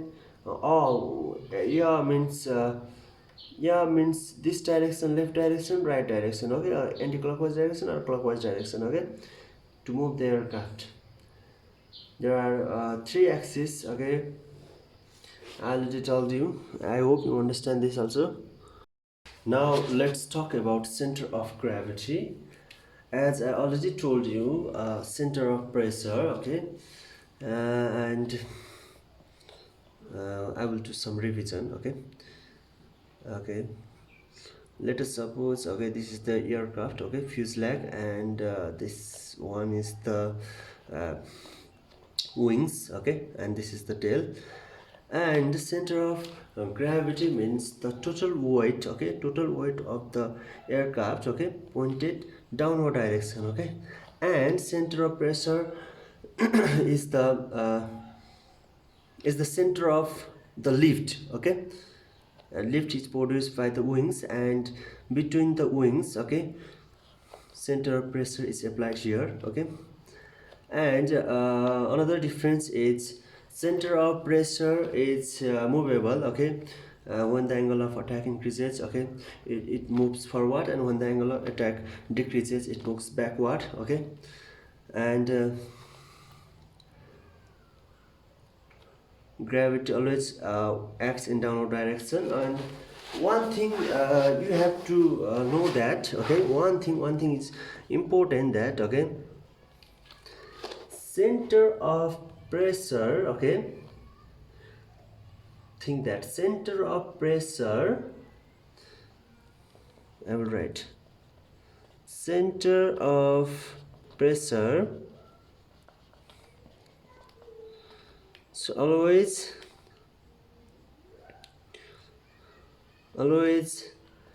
has to be beyond the center of gravity. Okay, center of gravity for positive stability. Okay, for positive stability means stable. Okay, okay, and if okay, I will give the perfect example about this. Okay, when the center of pressure goes forward to the center of um, gravity, okay, this is the center of gravity, then what will happen? Okay, okay, this is the center of gravity. Okay, and in neutral position, okay, the weight will be a bit there. Okay, higher will be in this point than this point. Okay, when the center of pressure is forward, then the nose, that the pitch will move to the upward direction, then it will be unstable. Okay, it will be unstable, and okay, it leads to the disaster. Okay, great disaster. So one thing note, okay, as I already told you, center of pressure is always behind the center of gravity. Okay, so the wings, okay, it is also the main reason the wings are made swept. Okay, the wings are made swept to maintain the stability. Okay, I think you got this. You have to know some points. Okay, some meaning. Okay, what is the meaning of, okay, ailerons, what is the meaning of elevator, okay, and what is the meaning of rudder. Okay, okay, you can see here in the picture of ailerons and elevator and rudder. Okay, I will I will tell you the definition. Okay, what is the main role of ailerons? Okay, the main role of ailerons is to roll. Okay, is to roll the aircraft. Okay, as I already told you, rolling means okay, as I already told you, okay, rolling means to bend the aircraft in right direction or left direction. Okay, okay, okay, the main role of ailerons is to roll the aircraft. Okay, and as we can see, when two ailerons are applied in the same direction, then they produce lift, and vice versa. Okay, when two ailerons are applied in the same direction, okay, same direction, or that means downward direction or upward direction, okay, then they produce lift. They produce the lift, as well as they decrease the lift also. Okay, the main role of ailerons is rolling, and also they produce lift, or used to decrease the speed, or to decrease the lift also. And what is the meaning of elevator? Okay, the meaning of elevator is, okay, nose up and down. Okay, elevator, the main rule of elevator is to uh, to to make nose up and down. Okay, elevator lies in tail parts. Okay, and rudder also lies in tail parts. Okay, only ailerons lies in the wings, okay. And for heavy aircrafts, okay, you can see in one wings, okay, there are two ailerons, okay. One is in the tip side and another one is in the root side, okay. You can see. So because to maintain the stability, okay, they are used to maintain the stability. And you don't have to go to the deep past, okay. And what is the meaning of rudder? Okay, I'm sorry, the main role of elevator is to maintain the pitch, okay. If elevator directed to downward direction, nose goes to upward direction, okay. Okay, and rudder, what is the main role of rudder? Rudder means okay. The main significance of rudder is means to move the aircraft right direction to left direction, or we can say to change the nose direction, okay. Nose direction, you can say this is the nose, okay. And changing the direction to right, and to changing the direction to the left, okay. This is the main role of rudder, and also it lies in the tail part, okay. And okay, now let's talk about glide ratio, okay. These are important for your exam, okay. And if you have any problem, then you can ask me in the comment section, and also you have my email ID, okay. And you can send any questions in my email. I will answer you individually, okay. And glide ratio means, okay, the ratio between highest lift to the drag, okay. Lift to drag, okay. That means uh, the if the glide ratio is higher, then the lift also higher, okay. It has higher lift, okay. uh, Let me search. A380 has 30 glide ratio, okay. Glide ratio, if someone tell you, then we can say it has 30 times lift, okay. 30 times lift than the drag, okay. Okay, I hope you understand this also. And also, after an engine fail, aircraft performs a self flight, okay. Self flight means slowly going to downward direction, okay. This is known as self flight, okay. And bend tone means bend, okay. Bend like bending, okay. And that means rolling, okay. Rolling. And a bigger ratio, okay. What, in which condition the glide ratio will be bigger, okay. The descending trajectory is less banked and the glide distance is greater, okay. If the banked is less, okay, that if we roll the aircraft to less roll, okay, by making less angle, okay, and that condition the glide distance become greater, okay. The best ratio of lift to the drag is when angle of attack is 4 degree, okay. We can get efficient glide ratio when the angle of attack is 4 degree, okay. You have to note that 4 degree, the best efficient, okay, efficient glide ratio, okay, 4 degree. And maximum distance can be covered when the angle of attack is 4 degree, okay. Okay, one question you will be asked in your exam: what are the primary components of aircraft, okay. Primary components of the aircraft. The primary components of the aircraft are rudder, okay, rudder, ailerons, okay, and another one, next one is what elevator, okay. These are the primary components of aircraft, okay. You have to learn this, okay. You have to understand this, okay.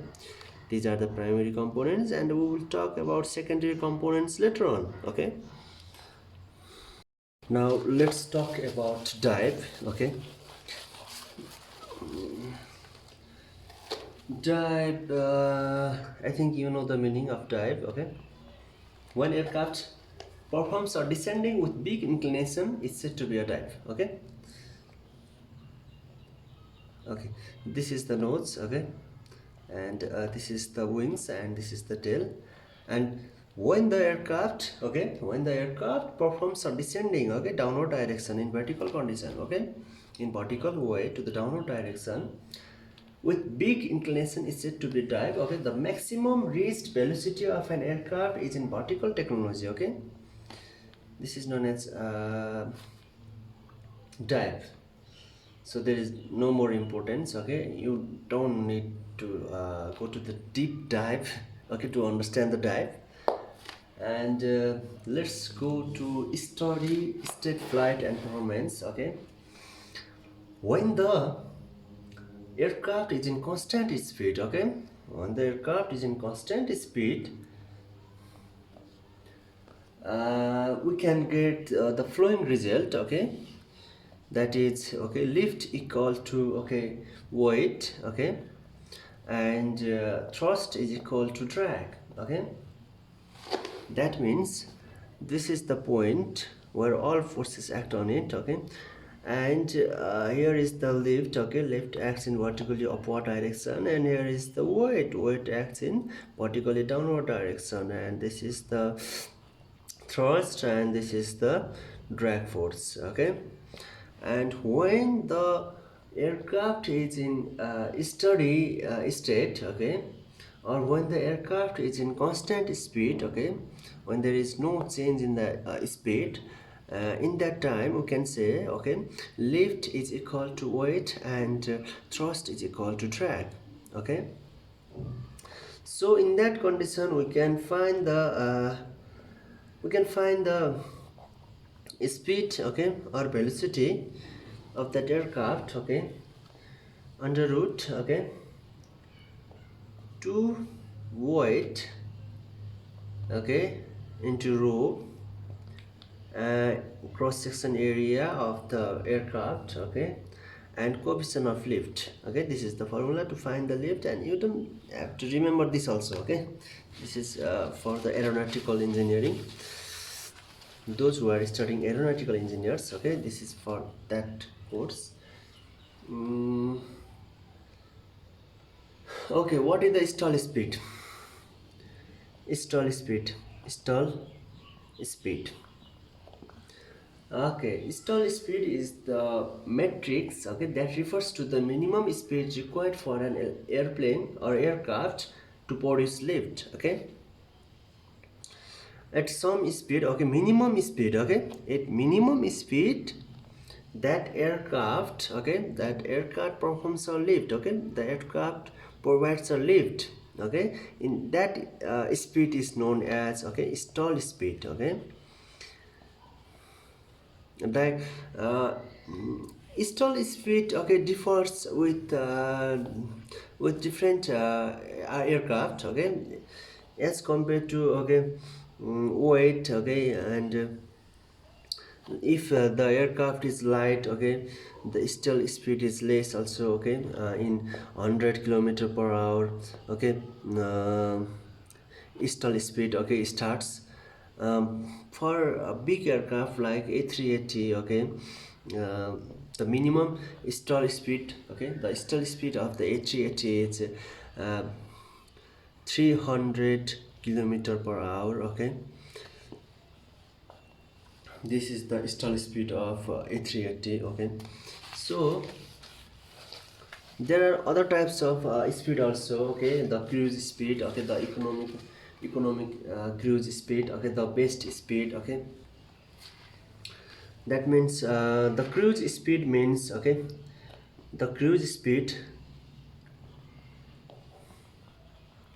is that speed, okay, minimum oil consumption, okay, minimum oil consumption per flown kilometer. Okay, per kilometer, per minimum oil consumption, okay, while consumption per flown, FLOWN flown kilometer. Okay, okay. In how much aircraft, okay, how much aircraft consumed oil in per kilometer. Okay, that is the minimum amount of oil, okay, consumed in kilometer. Okay, this is known as cruise speed. Cruise speed determines the kilometer. Okay, kilometer. And uh, in short form we can say that, okay, maximum distance in a given full tank. Okay, how much distance aircraft cover, okay, how much distance aircraft cover in given tank, okay, in given liter or given full tank. Okay, you can say that. Okay, this it shows the distance, okay, in short form, like maximum distance, okay, covered in that liter, okay, in 200 kg liter, 200 kg liter, okay, 300. And next one is the economic cruise. Okay, the economic cruise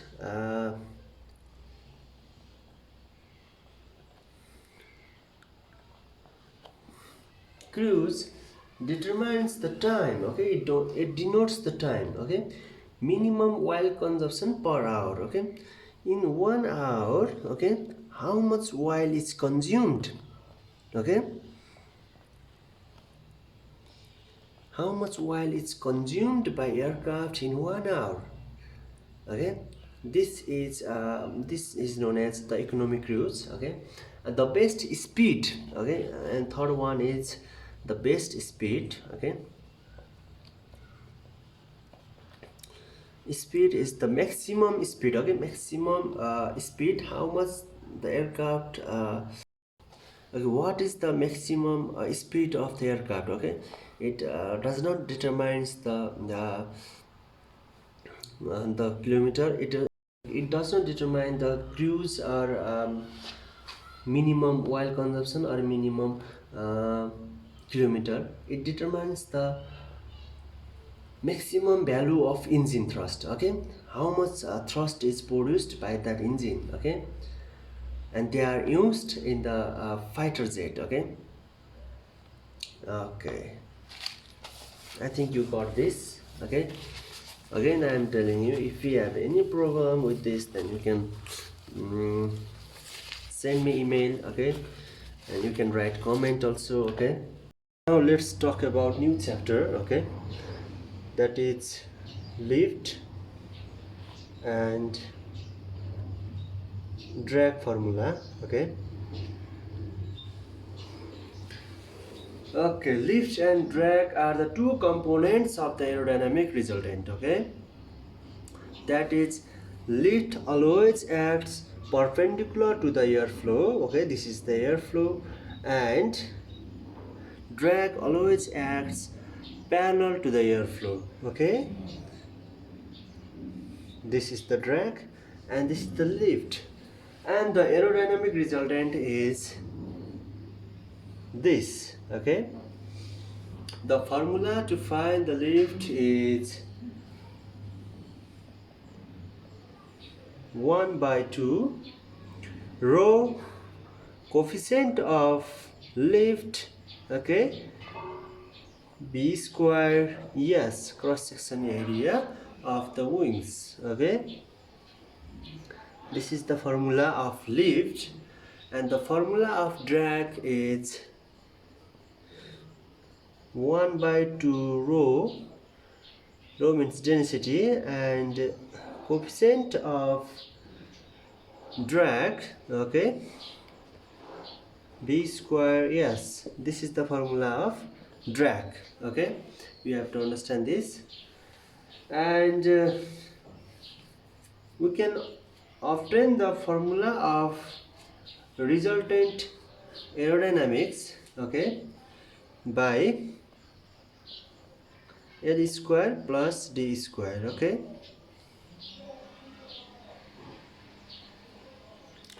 this can be the also resultant, and this can be the also resultant. Okay, so By using Pythagoras theorem, we can get the resultant aerodynamic. Okay, one thing you have to understand that, the lift and drag are obtained only by experiment. The lift and drag are only by obtained from experimentally. It is done in the tunnel, in wind tunnel, and measuring lift and drag. But we will find the value of coefficient of lift and coefficient of drag by this formula. The rho is same, density is same, velocity also we know, and surface area also we know. And we have to find the coefficient. Not we have to find the lift is find from experimentally. And drag also find from experimentally. You have to understand this because it is important for your exam. The things you have to remember about lift and drag. We study about stall, we study about angle of incidence, we study about angle of attack. And you have to understand the some terms and condition. And also you study about shape and size of the airfoils. To cancel the coefficient of lift, as I already told you, coefficient lift is, we can get coefficient of lift by formula, and lift is lift we will get from the lift is we get from experimentally, and the coefficient of lift is we will get from theoretically. So in formula, lift is directly proportional to the coefficient of lift, or drag is directly proportional to the coefficient of drag. They are directly proportional to each other. You have to understand that. And as we see, by looking the shape and size of the aircraft, there are asymmetrical and symmetrical. Let's talk about asymmetrical. The angle of attack, one angle of attack is -4 degrees, -4 degree, below 0. Then the lift and drag are equal. They are cancelled with each other. In that condition, as I am talking about asymmetrical airfoil. And while talking about symmetrical airfoil, the angle must be 0 degree. At symmetrical, the angle must be 0 degree Celsius to cancel the lift and drag force. Okay.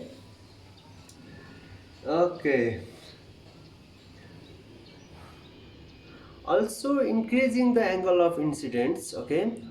What do you mean by angle of incidence? Angle of incidence is the angle between the chord line and the longitudinal line. Chord line and chord line means, I think you know about it. Chord line is the shortest distance between leading edge and trailing edge.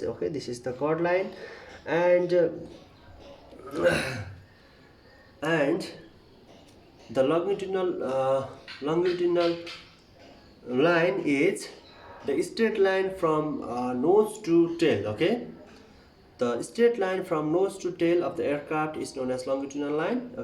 And the angle between these two lines is known as angle of incidence, and it is perfect. It is not movable as angle of attack. Angle of attack is movable. Sometimes it increases, sometimes it decreases. But it is fixed. And it is done while manufacturing the aircraft. And increasing the angle of incidence while manufacturing the aircraft, also we can get the higher lift. higher lift, okay, when the angle of incidence is increased, or when the angle of incidence is decreased, then we will get less lift, okay, and vice versa.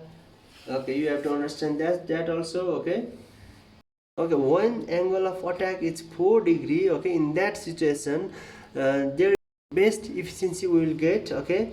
And when the angle of attack is 15 degree, okay, till then, okay, it is okay, okay, lift is produced. And after 15 degree, again, some high aircraft has up to 18 degree, okay, and in average, okay, it is 15 degree, okay. After going more than 15 degree, stall is produced, okay, stall is produced. And after that point, okay, the lift is decreased, okay, sharply decreased, and up to the cancel point, okay, up to the cancel point means L by D is equal to 1, okay. So you have to maintain the angle of attack, okay. There is no value on the angle of attack for which the resistance annuls, okay. Consequently, also for angle of attack equal to 0, okay, and the coefficient of drag will be different from 0, okay. Okay, now let's talk about efficiency, okay. The formula of efficiency is lift to drag, okay. Efficiency is equal to lift to drag, okay, and lift to drag is equal to, okay, 1 by 2 rho, okay, coefficient of lift, okay, b square s upon 1 by 2, okay, rho coefficient of drag, okay, b square s, and all are cancelled, and the remaining will be coefficient of lift and coefficient of drag, okay. To get much higher efficiency, okay, to get higher efficiency, okay, coefficient of lift must be, okay, greater, okay. When the coefficient of lift is higher 90 by 20, then, okay, we will get 4.5 efficiency, okay. It is just for example, okay, it will not ask in exam. And efficiency has no unit because unit are cancelled with each other. One thing you have to note that, okay, I will give example, okay. Now at some condition, okay, this is the aircraft, okay, this is the aircraft,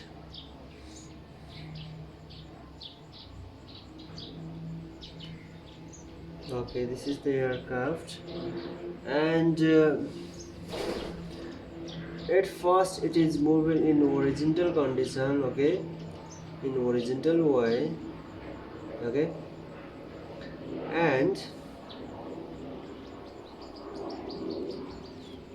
in that condition, in normal condition, okay, the weight acts to downward direction, okay, this is the weight, and lift acts in upward direction, okay, and likewise thrust acts in forward direction, and the backward direction is drag, okay. Now it is in normal condition, okay. But when it gets vertically inclined, okay, when the aircraft gets vertically inclined at making some angle, okay, like I will make one example. This is the chord line, okay, okay. One thing I will make here, okay,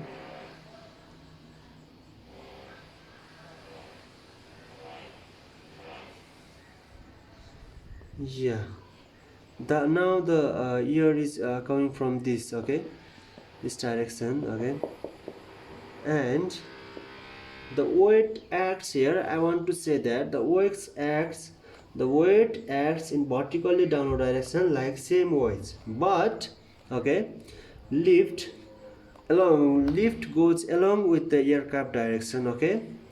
by making 90°.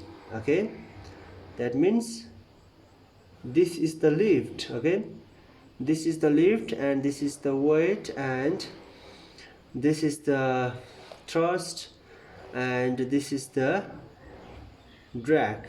Okay, this is the drag. Here we can see the weight is a bit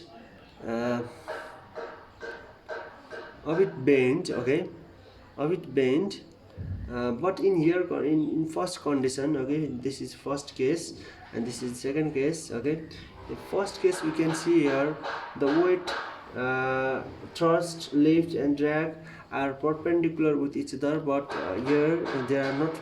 There is no perpendicular. Okay, they are not perpendicular with each other. In this case we have to see the resultant force. Okay, we have to make the resultant force. Okay, by making the resultant force, okay, we can make resultant force from here. Okay, okay, in this condition, okay, the formula is, okay, for lift, the W, okay, W is the weight and cos beta is the angle. Okay, how much, okay, angle is made. Okay, that from perpendicular, okay, condition. Okay, how much angle is made from perpendicular condition, this is the beta. Okay, and likewise drag. Okay, drag like W sine beta. Okay, these are the formula for lift and drag when the plane is vertically inclined. Okay, in this condition, okay, the lift is equal to weight and the drag is equal to, okay, thrust. Okay, and also we can say that weight is equal to 1 by 2, okay, rho cl b square s. Okay, we can say that. Okay, and I think you know this type of stuff. Okay, okay, and we can get the velocity. Okay, with weight also, and with weight and lift also, like the formula v is equal to, okay, 2w, okay, and rho s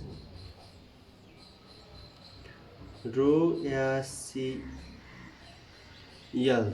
Okay, in this way we can get the value of velocity. Okay, now let's talk about range and endurance. Okay, range and endurance.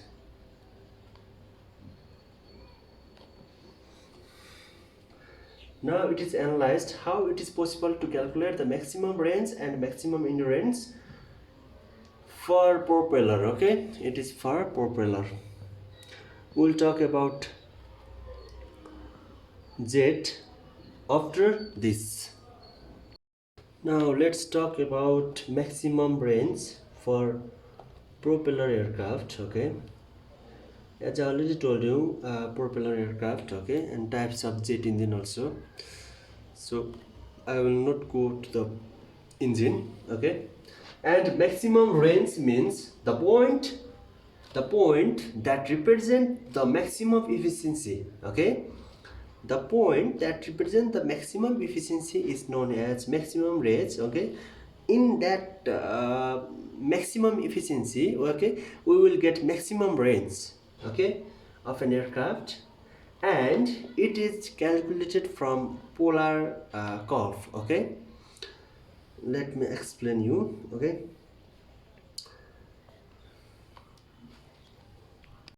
okay, this is the coefficient of lift and this is the coefficient of drag. Okay, and lift increases, okay, from year to year. Okay, so lift increases like this. Okay, and drag is low at some point. Okay, and it will start increasing. Okay, and it will increase. Okay, this point, okay, this point is the maximum range. Okay, maximum range. Okay, we will get efficiency. Okay, as we already talked about efficiency. Okay, efficiency is equal to, okay, lift upon drag or coefficient of lift upon coefficient of drag. Okay, we will get maximum coefficient of lift here and less drag. Okay, less drag. So this is about coefficient of lift and coefficient of drag, and in this condition we will get maximum range. And another curve we can see here about power required. Okay, how much power is required. Okay, this is the lift. Okay, this is the lift, and at first lots of power is required. Okay, in initial stage lots of power is required, and after gaining some lift, okay, uh, the power required power decreases. Okay, and at some point, okay, they will attach, and again the power increases. Okay, again the power increases. This is power required and this is lift.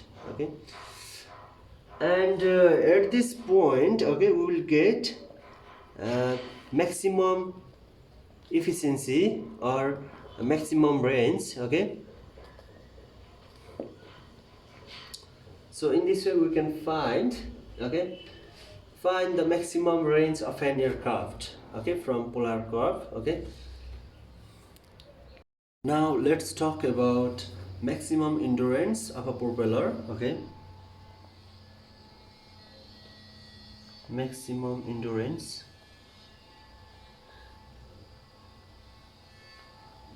Maximum endurance of propeller. Okay, to obtain the maximum endurance, the flight must be performed at the altitude that correspond to the maximum value of efficiency of lift coefficient. Okay, the flight must perform at low altitude and the aircraft must have low value of wing load. Okay,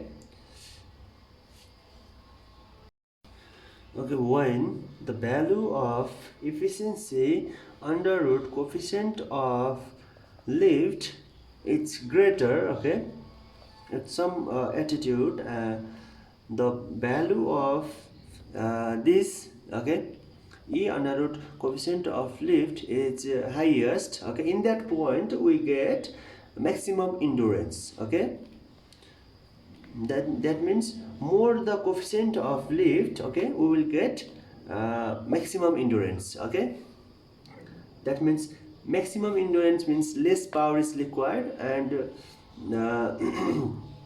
and the aircraft flies for a long time. Okay, okay, I think you got this.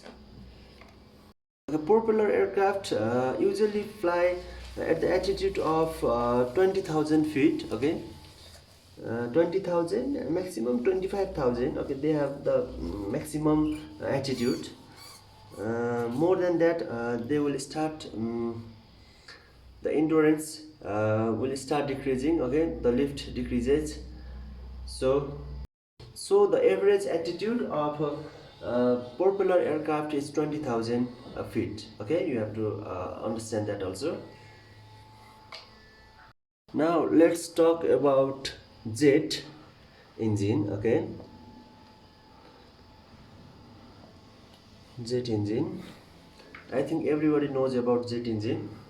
In case of jet aircraft, okay, at first talk about range. Okay, in case of jet aircraft, to obtain the maximum range, the flight must be performed at the altitude that correspond to the maximum value of efficiency upon, okay, coefficient of lift. The flight must also be performed at high altitude. Okay, they fly usually at 35,000 feet. Okay, the average height of jet aircraft is usually 35,000 feet. Okay, and the aircraft must be characterized by high value of wing load. Okay, wing load must be a bit high. Okay, load. Wing load means, as I already told you, weight upon surface area. Okay, the attitude that provides the maximum value of, okay, efficiency upon under root coefficient of lift, okay, correspond to a particular value of the lift and drag coefficient. Okay,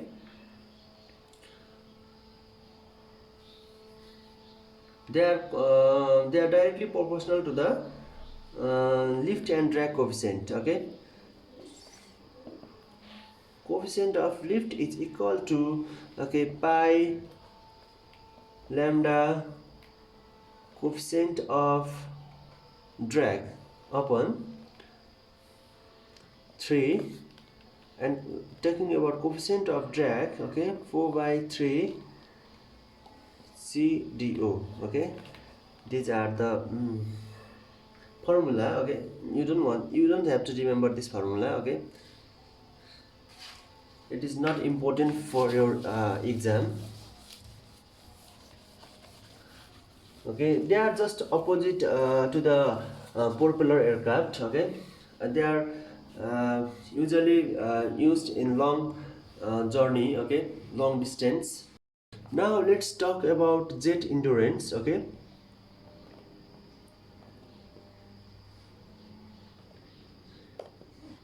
jet endurance, the point that represent the maximum efficiency. Okay, at the point when there is E max. Okay,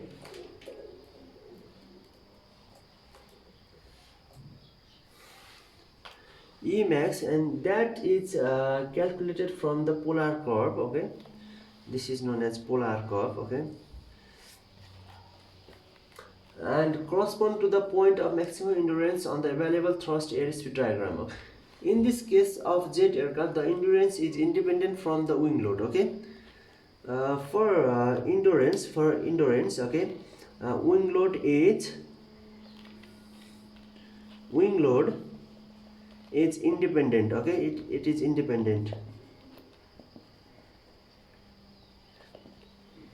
It is independent. It is dependent as velocity. Okay, velocity. Okay, talking about the polar curve. Okay, let's talk about efficiency. Okay, then after we'll go for the power required. Okay, thrust required. Okay, this is the coefficient of lift. Okay, and this is the efficiency. Okay, at some point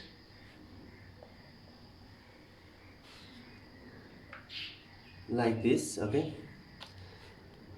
and this is the point where efficiency become max. Okay, max, and in this point, okay, the thrust is the required thrust is less. Okay,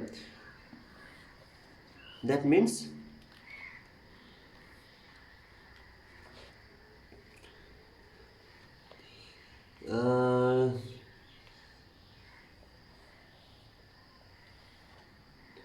okay, this point is this is required thrust. Okay, this is required thrust, and this is TAS. Okay, and this point is the less required thrust. Okay, the thrust is less. Okay, thrust is less. Okay, in this point, and in this point we get E max. Okay, E max. So this is all about maximum endurance about jet. Usually they fly over 30,000 feet, 35,000 feet, and okay, it is independent to the wing load. Okay, you have to understand this. Okay, sometimes it will come in your exam. Okay, now new topic. Let's talk about climb. Okay, what are the force are act Forces acted in the aircraft while climbing the aircraft. Okay, climb.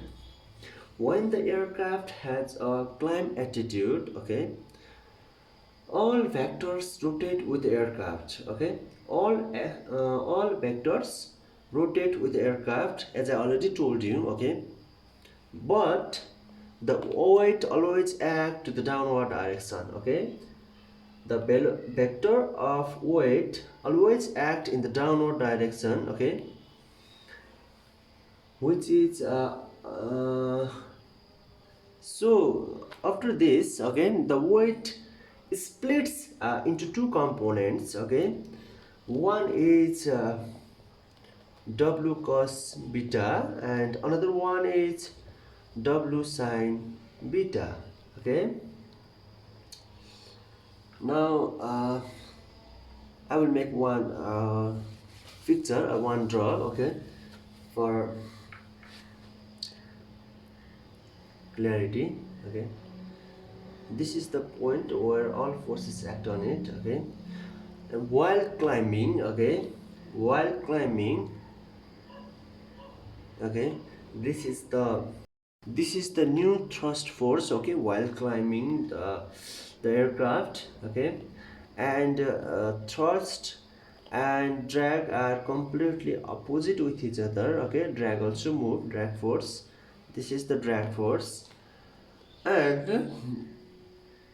the lift also a bit bent. Okay, they make perpendicular with drag and thrust. Okay, that means this is the lift. Okay, but as we can see, the weight always acts in the downward direction. Okay, due to the center of gravity, this is the weight. So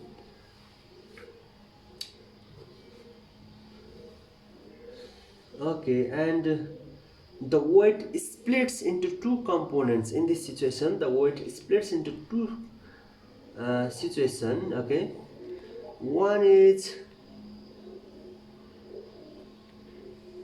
this. Okay, one is this w1, and another one is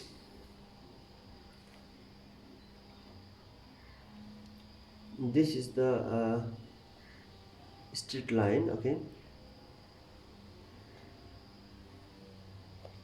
and another one is here. Okay, this point. Okay, this is w2. Weight splits into two components. This one is w1 and this one is w2, and this one is beta. Okay, okay, one thing you have to understand that, okay, to keep the air speed constant during the flight, okay, it is necessary to increase the engine power in order to maintain the constant total thrust vector. Okay, we can write here T is equal to D plus W sine beta. Okay, this is the thrust power. Okay, it is necessary to increase the engine power, okay, in order to maintain the constant total thrust. So this is the total thrust. Okay, and for the lift, okay, for the lift, the formula is L equal to W cos beta. W cos beta is equal to W1. Okay, W1 is the separation weight. Okay,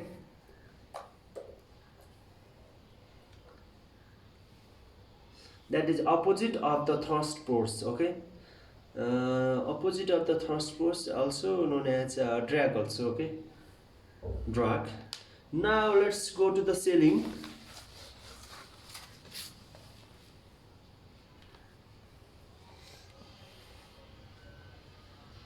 CEILING. The another word of ceiling is border also, we can say, right? Border also.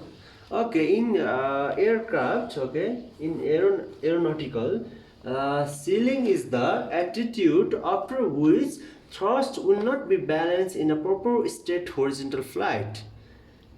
Okay, if the attitude increases after the ceiling, okay, this is the ceiling, suppose, okay, this is the ceiling. If the attitude increases after the ceiling, the power or thrust will decrease due to the thinning layer of oxygen. Okay, due to the thinning layer of oxygen or air also we can say.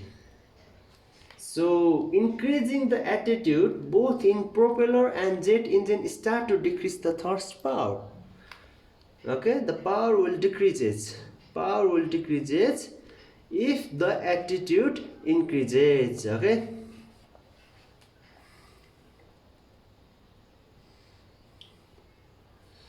and let's talk about absolute ceiling. It is that attitude where thrust power is equal to the required power to perform straight and horizontal flight. It is the maximum height where aircraft can fly. After that, the aircraft will be stalled. Okay, that means the thrust or the power will decrease. Okay, one aircraft can fly after the aircraft will stall. In this attitude where required power and produced power are tangent with each other. Okay, in this attitude where required power and produced power, required power, that is that power which is able to fly the aircraft, and produced power are equal with each other. Okay, and we can also define as the attitude where maximum attitude goes to 0. Okay, and in this attitude okay, aircraft does not fly. Okay, this attitude is just for the certification only. Okay, this attitude or this performance, this activities is done for certification only. Okay, not for the daily activities. Okay, now let's talk about service ceiling. Okay, service ceiling, these are the type of ceiling. Service ceiling, SEILING, service ceiling. It is the climbing speed of an aircraft. Okay, it is the climbing speed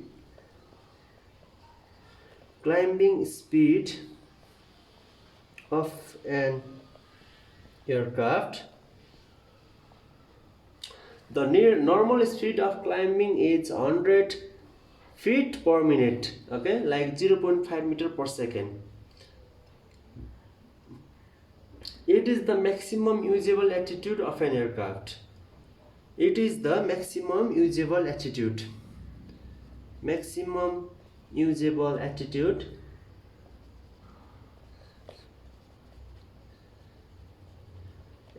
of an aircraft. Now let's talk about descent. Okay, descent like landing performance. Okay,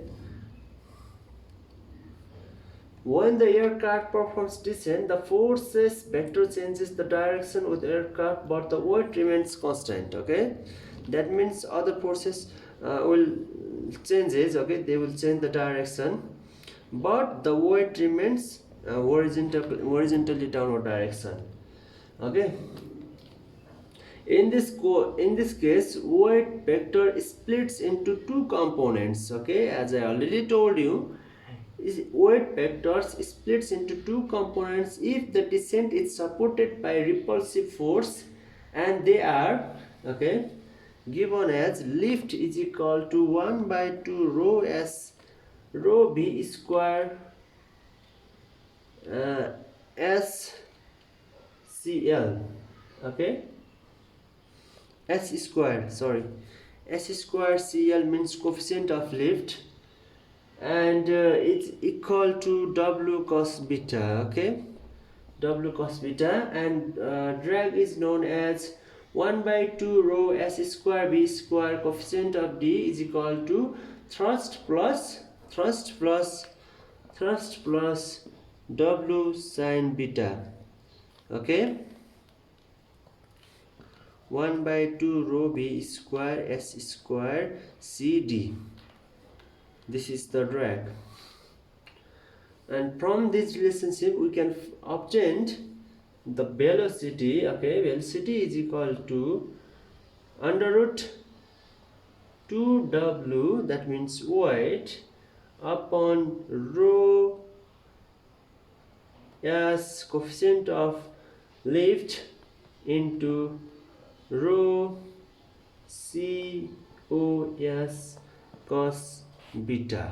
Okay, this is the formula we will get from this. It is not important for exam, just remember these two formula. These are important, this is not important for exam. Okay,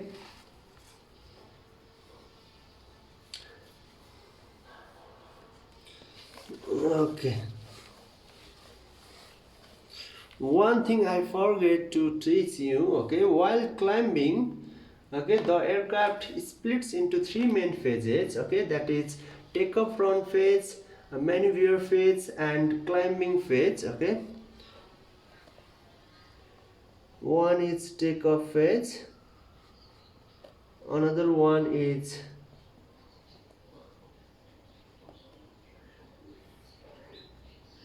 maneuver phase, and another one is climbing phase. Okay, takeoff, maneuver, climbing. Takeoff phase means landing and speeding up to takeoff speed. Okay,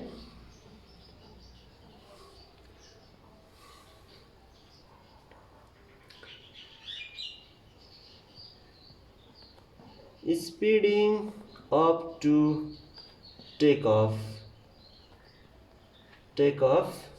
This is known as takeoff phase. Okay, run phase. Maneuver phase means passes from taxi attitude to the one correspond to the maximum coefficient of lift and leaves the ground. Okay, just leaves the ground. Okay, just leaves the ground. Okay, climbing phase means when the aircraft reaches some height. Okay, some height. After leaving the ground, then two different movements act on it. One is transition, transition, transition, and another one is climbing momentum. Transition means moving forward, and climbing means moving upward. Okay, these two movements act on it, and until the aircraft reaches the height up to 45 feet or 15 meter. Okay,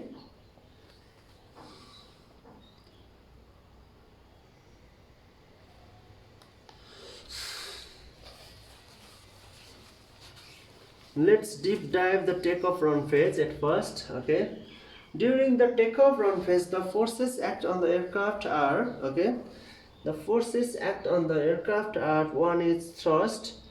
Okay, another one is total weight. Okay, total weight of the aircraft as well as while also, and third one is lift. Okay, fourth one is inertia force. Okay, that we denote LF. Okay, and fifth one is aerodynamic drag. Okay, that is drag, and sixth one is friction force that acts in a tire. Okay, that is friction force.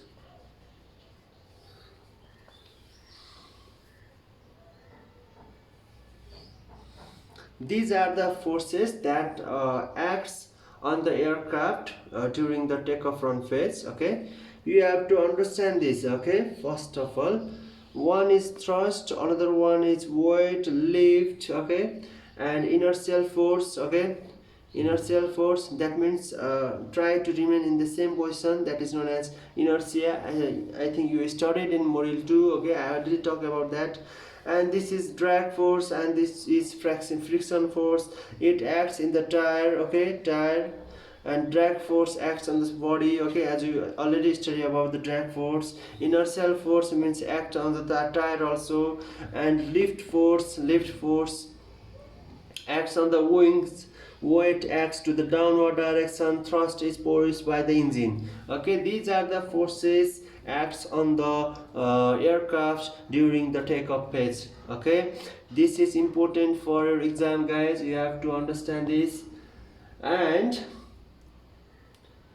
when wing load increases, okay, one thing we have to understand, when wing load increases, okay, as I already told you, what is the formula of wing load?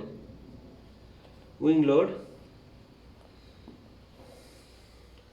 the weight of the wing to the area of the wing, okay.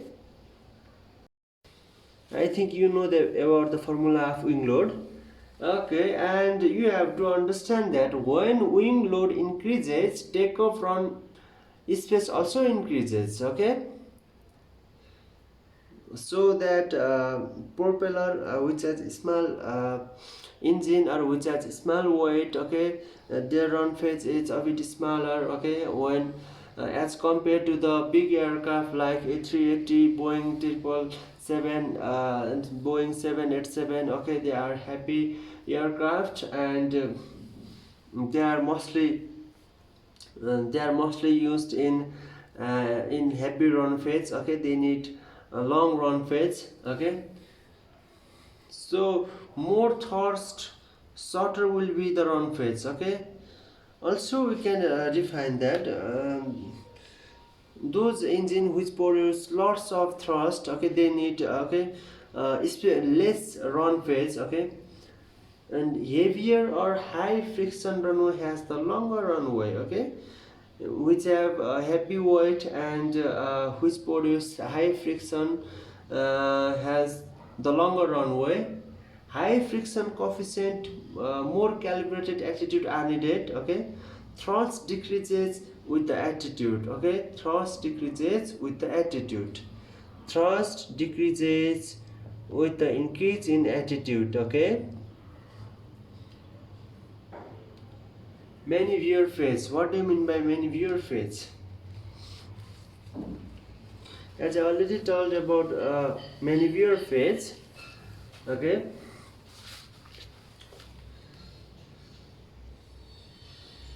We will talk about some secondary components of the aircraft, okay, that are slats, flats, spoilers, okay.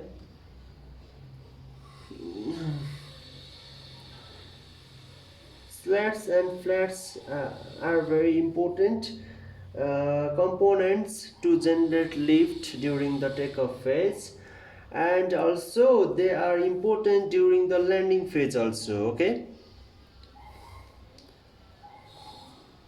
because they produce lots of drag that helps uh, during the landing, okay.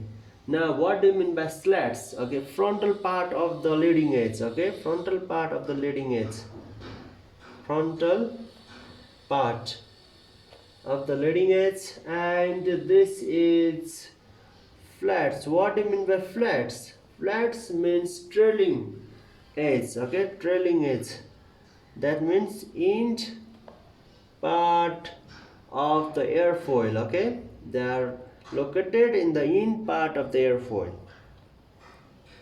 This is the airfoil, okay, and flats are located this side, okay, this side, and slats are located this side, okay, this sides. And there are many types of flats and slats, okay. We will study about this, okay. And they have different functions, okay, according to their types. Okay, and what do you mean by the spoilers? Okay, spoilers means used upper surface of the wing body. Okay, this is the wing body, they are here. Okay, the mostly use of spoiler is to produce drag. Okay, they produce turbulence here, and the drag is increased due to that. Due to this, okay, the aircraft stop in the runway phase. Okay, angle of attack must be 30 degree with extended slats and flaps. Okay, when slats and flaps are extended, okay, angle of attack will go up to 30 degree.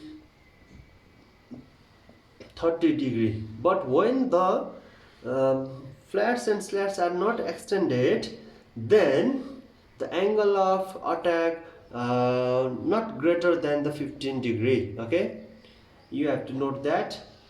And it lasts for a period of second. Okay, in this phase, maximum value of coefficient of lift is reached. Okay, during the runway phase, maximum value of coefficient lift is reached, so that they fly in less distance. Okay, 200 km/h, or the speed of A380 is something like 280 km/h. Climbing phase. Let's talk about climbing phase. Okay, climbing phase.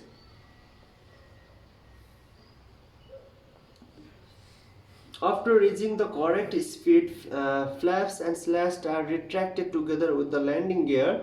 Okay, after achieving some height, and flaps and slats are retracted, okay, along with the landing gears, the aircraft airspeed remain constant. After that, the aircraft airspeed remain constant.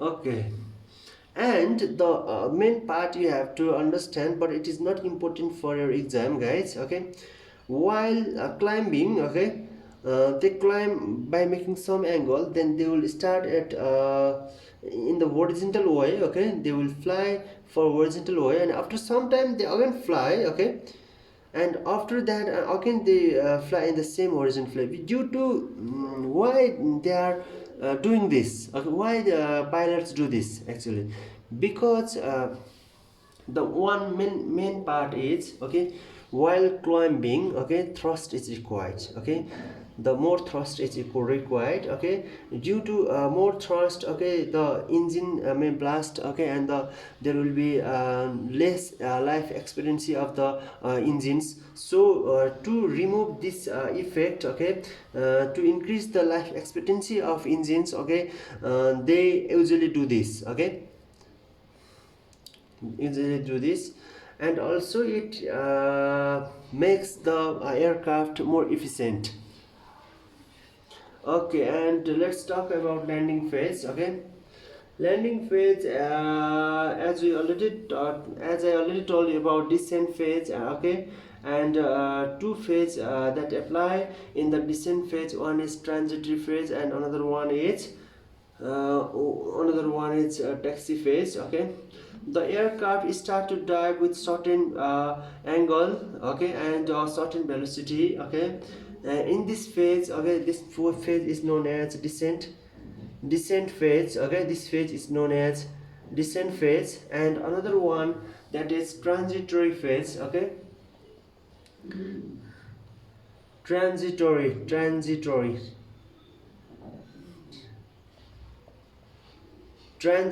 phase. Okay, okay, the pilot changes the attitude from stall to the one corresponding to the aircraft on the ground, and modifies descending trajectory passing through the straight horizontal one.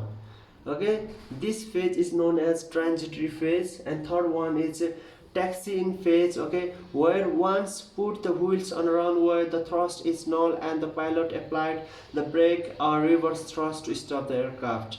Okay, taxi run phase applied when the wheels, okay, when the wheels touch to the ground, okay, in that phase, okay, the thrust is null, okay, the thrust is 0, and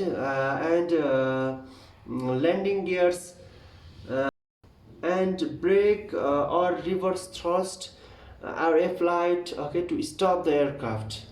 This is known as taxi run phase, okay. Okay, let's talk about turn, okay. Usually there are two types of turn, okay, that is flat turn and bank turn, okay, similar for both cases, okay. One is flat turn, another one is bank turn, and similar process for both turn are, okay. Center of gravity of the aircraft draws a curve in a horizontal plane but with different maneuvers and characteristics, okay. Center of gravity of the aircraft, okay, center of the gravity of aircraft draws a curve, okay, draws a curve in a horizontal plane but with different maneuvers and characteristics, okay. That one curve is drawn from the center of gravity. This is the imaginary center point, okay. And to perform a turn, the aircraft has to produce the force directed towards the center, okay. That means to perform a turn, the aircraft has to produce the force, okay, to force to direct it to the center, okay, to direct it to the center. So this is known as, okay, centripetal force, okay, because there is no attachment between, okay, center and aircraft, okay. So due to that, the aircraft has to produce the force, okay, to direct it to towards the center. Now let's talk about flat turn, okay. What do you mean by flat turn? This process is performed using the rudder, okay. Rudder is back side, okay, back part of the aircraft, okay, the straight line. This is the, okay, okay, this is the rudder, okay, and these are the side, okay.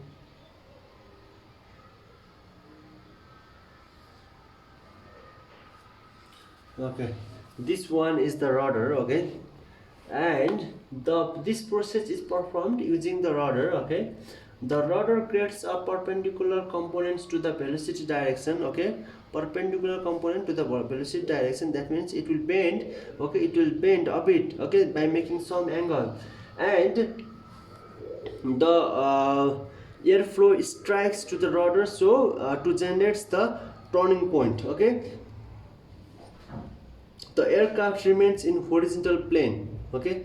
That means the aircraft can't roll, okay, just it will move the flat turn, okay. That means tail will move to that side. If the airfoil is coming from that, and the tail will move to the that side, okay. When the air flow strikes the rudder from this point, then the tail point will move to this direction, and vice versa, okay. When the tail part strike in this point, then the tail part move to this direction, okay. Now let's talk about bank turn, okay. This is flat turn is not done in the aircraft because it disturb the passenger, okay. Another one is bank turn, okay, at constant speed or at and constant altitude. Act on ailerons, okay. uh, in this turn, okay, ailerons are activated, okay. Ailerons, as I already told you, okay, ailerons are present in the wings, okay, upper side of the wings. Some heavy aircraft has two ailerons in one wings, and some small aircraft has two small only one ailerons. Okay, and it produces a centrifugal components. Okay, use the rudder to help the aircraft rotation. Okay, rudder also used, okay, to help the aircraft rotation, acts on the elevator to increase the lift. Okay, also elevator also used to increase the lift. Okay, to maintain the altitude during the turn it is necessary to increase the lift, because okay, because the nose part will go to the downward direction. The nose part will go to the downward direction when the lift is not produced. Okay, and this is obtained increasing both the angle of attack and the airspeed, otherwise aircraft makes side slip. Okay, aircraft makes side slip. Angle of attack also, angle of attack and airspeed has to be increased, okay, during the bank turn. One is angle of attack, angle of attack, another one is airspeed, that means thrust. Okay, we have to increase these two, okay, to make the bank turn in a perfect way.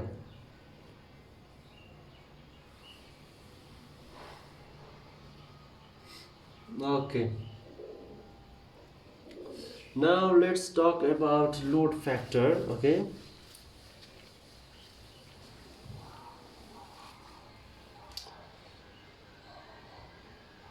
load factor means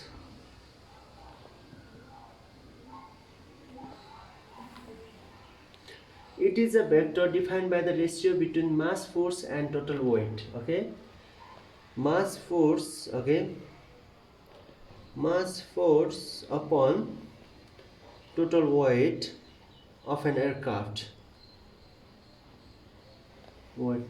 The load factor in the vertical direction can be expressed as the ratio between the lift and weight. The load factor in vertical direction, okay,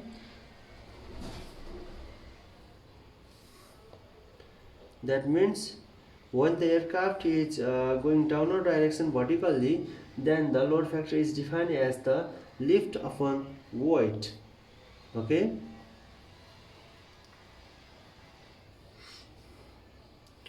load factor in a straight and level flight. Okay, the total load factor in the vertical direction felt by the aircraft and the pilot is equal to 1. Okay, the load factor in the vertical direction felt by the aircraft and the pilot is equal to 1. In the case of bank turn, the load factor may be expressed as the function of the banked angle. Okay, in this situation thrust is equal to drag. Okay, and the formula of that is L cos alpha is equal to T sin alpha FCB square is equal to GR. Okay, where rho is the banked angle and R is the turn radius. It is not important for exam. Load factor.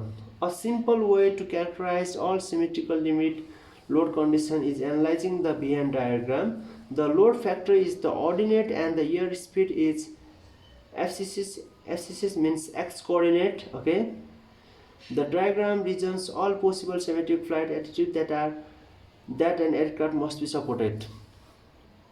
Now let's talk about left augmentation system.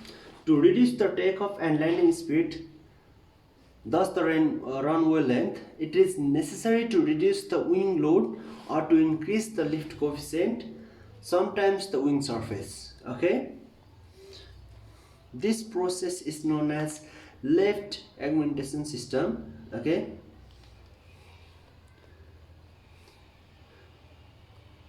reduce wing load. Okay, reduce wing load, and another one is increase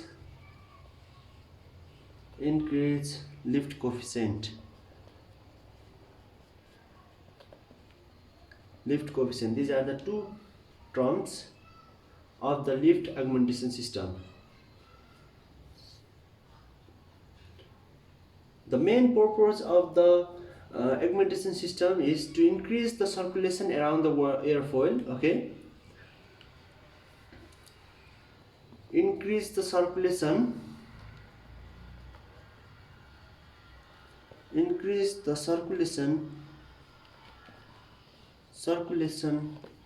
around the airfoil,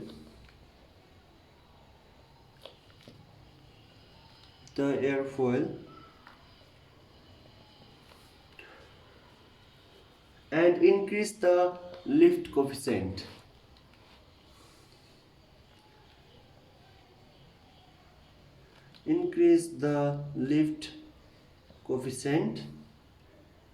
The most augmentation systems are based on downward deflection of the fluid flow. Okay, downward deflection of the fluid flow. Okay, control of the boundary layer.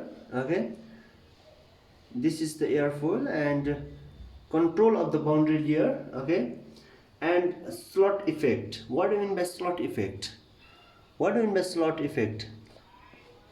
Okay, slots means, okay, let me show you by diagram. Okay, this is the airfoil, and this is the simple slats. Okay, this is the simple slats, and yeah, and the free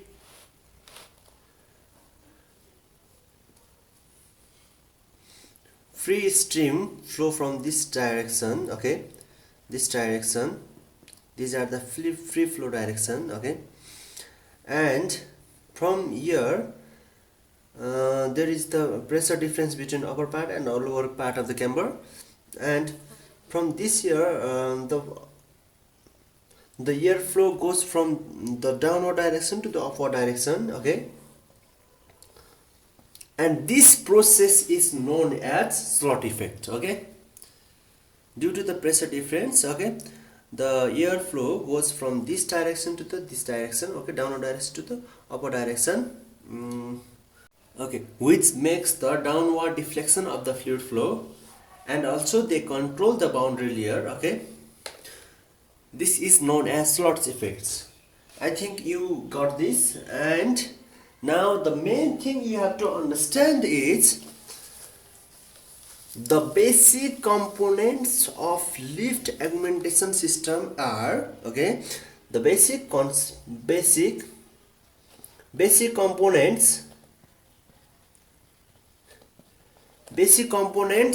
of augmentation system are: one is flaps. Okay, another one is slats. Okay, one is flaps, another one is slats.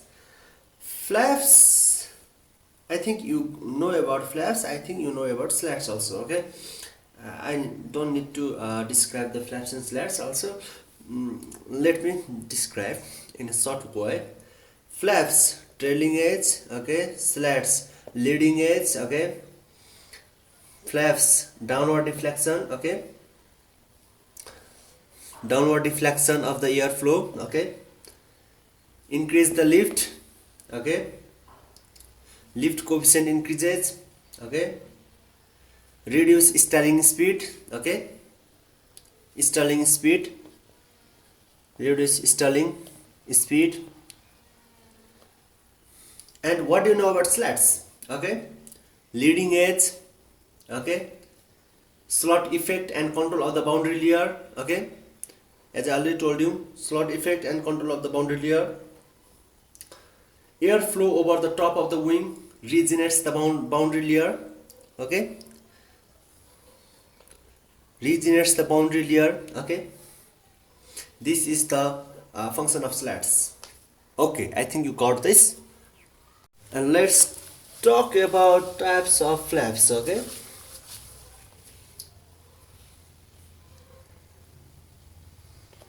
Types of flaps. One is split flaps, okay? Split flaps. Let's talk about split flap, okay? At first I will draw one diagram. Okay, this is the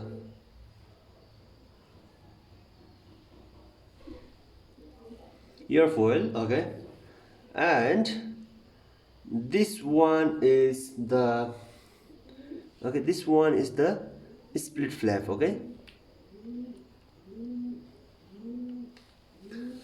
So the split flap consists of flap applied on a lower camber, okay, applied on a lower camber part of the wing in corresponds to the trailing edge, okay. It is near to the trailing edge.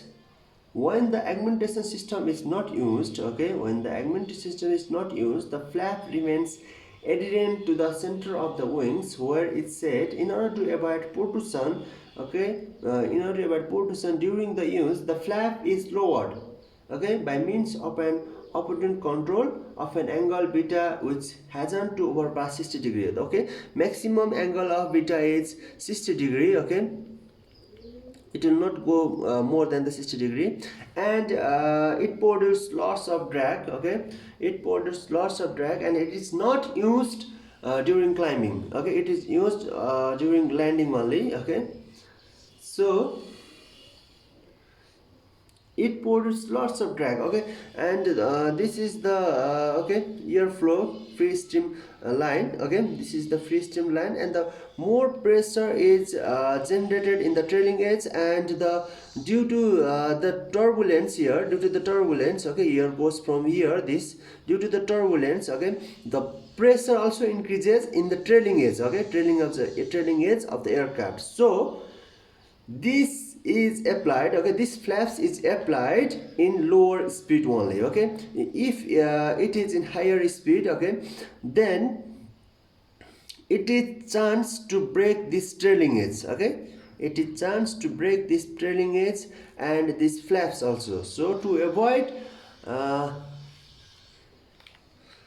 this effect, okay, to avoid this effect, it is used in the lower speed, okay. The lowering of the flap causes an increase in the pressure in the lower camber, and behind the flap there is a wake, okay, there is a wake, turbulence, which affects the upper side of the wing, okay, which affect the upper side of the wing. Downstream there is an undertow that draws the threads flowing on upper camber, which acquire a higher speed and consequently a deeper depression, okay. The aerodynamic drag of the wing increases while the flap lower, okay. The drag is increases while this flap is lowered. The big increase of the drag and the reduction of the efficiency of wing and consequently of the aircraft produce a braking effect, okay, and make increase of the slope of the gliding flight, okay. It increases the slope of the gliding flight, okay, as I already studied about gliding ratio, okay. And the split flap is not ideal during the takeoff phase, okay. Note down, okay, note this is not ideal during the takeoff phase, okay. During the takeoff phase it is not ideal due to the drag increases, okay. The lift increase obtained with this type of flap reaches 60%, okay. Only 60% is increased during the takeoff phase, okay. This is not a higher percent, okay. The stall angle hasn't relevant variation, okay. The depth of the flap varies from 15 to 25% of the chord, okay. The depth of the flap, okay, 15 to 25% of the chord. Its wingspan extended from fuselage to the flap beginning and varies from 50 to 65% of the half wingspan, okay. and it is mostly used in heavy flight. Okay, it is mostly used heavy flight like A380, Boeing 777, Boeing 747, Boeing 787. Okay, and this much for split flat. And let's talk about slotted flap. Now its second part, slotted flap. Okay, this is about lift. Okay,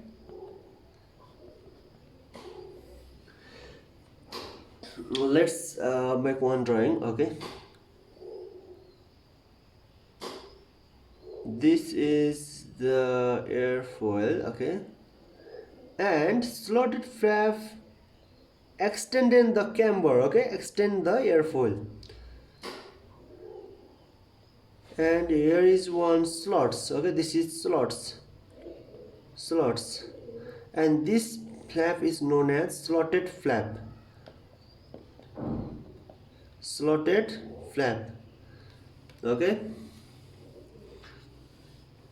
this type of flap reduces a lot of the trouble of the great drag increases. Okay, characteristic of the split flap. Okay, split flap increases lots of drag, but it is not. Okay, with this type of flap there is an increase of lift. Okay, and the chord line also increases. Okay, the chord line also increases in this type of flap. The chord line also increases due to the shape and size of due to the increase of the surface area of airfoil. Okay, lift also increases, as I told you, 1 by 2 b square. Okay, s square coefficient of lift. Okay, when surface area increases, lift also increases. They are directly proportional to with each other. That means lift also increases. So in type of split flap, there is no increase of the wing. Okay, there is no increase in the wing because it extended below the trailing edge. Okay, it extended from the trailing edge. Due to this, okay, there is no increase of the surface area of wing. Okay, or airfoil. So but in the slotted flap, okay, there is increase of the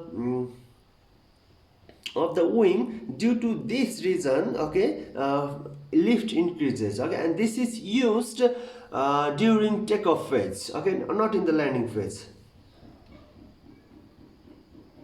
And now third one is Fowler flap. Okay, there are lots of flap, but we are just studying primary flaps. Okay, Fowler, Fowler, Fowler flap.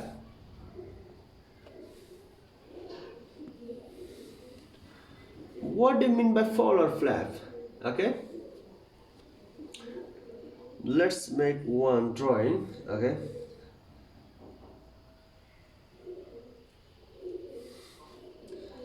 Okay, this flap is attached to the airfoil. Okay, this flap is attached to the airfoil. Okay, and it is mostly used in the aircraft. Okay, this is mostly used in the aircraft because due to the efficiency. And when it is extended, okay, this is in the normal condition, and when during takeoff or landing phase, okay, it extend. Okay, it extend like this. So it produces lots of drag and it produces lots of lift. Okay, and less drag. Due to this process, okay, this flap is mostly used in the aircraft. During the use of the augmented system, the flap is moved backward, so that its leading edge will coincide with the trailing edge. Okay, its leading edge will coincide with the trailing edge of the wing and remains a slot of about 20.5% of wing chord. Okay, 2.5% of the wing chord. Simultaneously, the flap is titled downward simultaneously the flap is titled downward direction with an angle of beta, okay, with an angle of beta. In this way the curvature increases is added to the wing area increases. The lift increase obtained with this type of flap reaches 90%, okay. 90% of the lift increases due to this flap. So this flap is mostly used in the market, okay, which is almost the double of the wing section considered, okay. Okay, I hope you understand. At first wing area increases, okay, and less drag, okay, less drag increases, and how much the air goes from here, they will move from this effect, okay, from this side, okay, they will go from this side, they will go from this side attaching with the Fowler flap, okay. So due to this effect, okay, drag also produces less, and 90% of the lift increases due to the Fowler flap. So this flap is mostly used in the market. And let's talk about third one, that is hand lift page flap or slat, okay. Now types of slats, okay.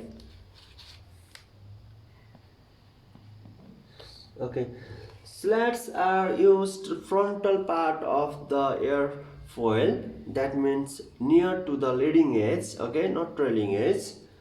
And talking about handley page flap or slats, okay, it's also known as flap also. Handley page slats or flaps. It consists of a proportion of the leading edge of the wing which is free to move forward and backward direction. These devices can be fixed for some aircraft, some small aircraft. These devices can be fixed. Some Fowler augmentation system are equipped with a further surface on the trailing edge. Okay, as I already told you about Fowler augmentation system or Fowler flaps are equipped with further surface on the trailing edge which lower when the flaps are activated, causing a further lift increases, okay. That means it is also used in the lift. And the proper augmentation, okay, the proper augmentation of the lift, both hand lift slats and Fowler flaps are used simultaneously to increase the lift, okay. How the lift increases? Due to the increase of the surface area, as I already told you, 1 by 2 rho b square, okay, 1 by 2 rho b square, and s coefficient of lift, okay. This is the formula of lift. And increase of the area of where for airfoil or wing, lift also increases, okay. When the surface area increases, lift also increases. So due to increase the surface area, both the handy page slats and flaps are increased during takeoff simultaneously, okay. I will make one photo, okay. I will make one diagram for this, okay. This one is the airfoil, okay, and this one,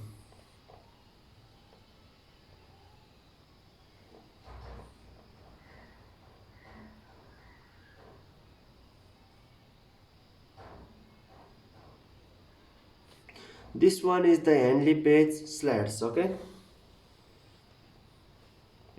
And while free stream, okay, the flow of air also move from this direction, so which increases the lift also, okay.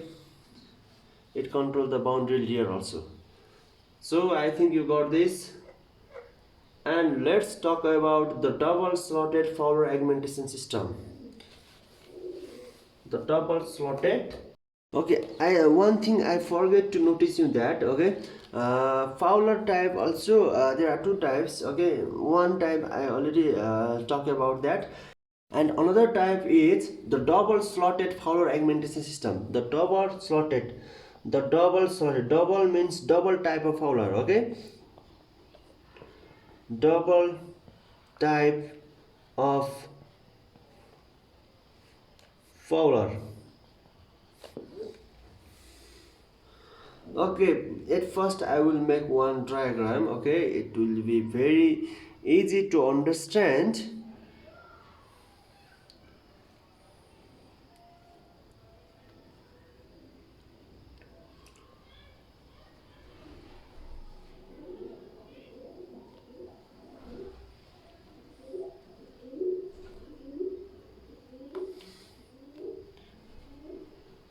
Okay, this is the double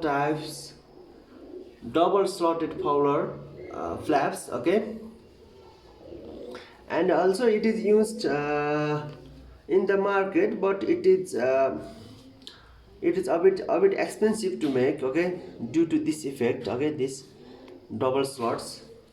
The double slot Fowler augmentation system uses a little airfoil of slat type placed in front of the main flap to address the airflow to upper part of the flap in order to avoid the stall. Okay, the main part of this double type of augmentation system is to increase the stall angle. Okay, stall angle goes up to 20 degree. Okay, the normal stall angle is 15 to 18 degree, but it will go up to 20 degrees, so it increases the stall angle, and also it increases the lift up to 100%. Okay, 100% or more than 100%. And some polar augmentation systems are equipped with a further surface of the trailing on the trailing edge. Okay, which lowers when the flaps are activated, causing a further lift increases. Okay, this is all about the double slotted power augmentation system. And we were talking about slats, and the last one is Kruger flap type. Okay, Krueger flap type. Okay,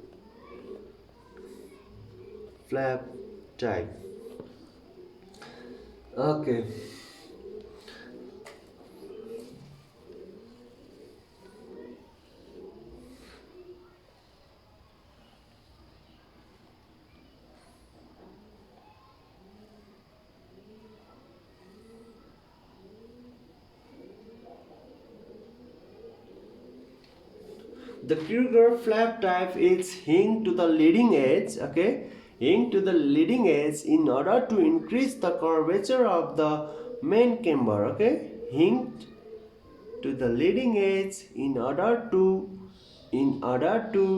increase the curvature of the main camber line and the wing surface. Okay, and also it decreases the angle of attack.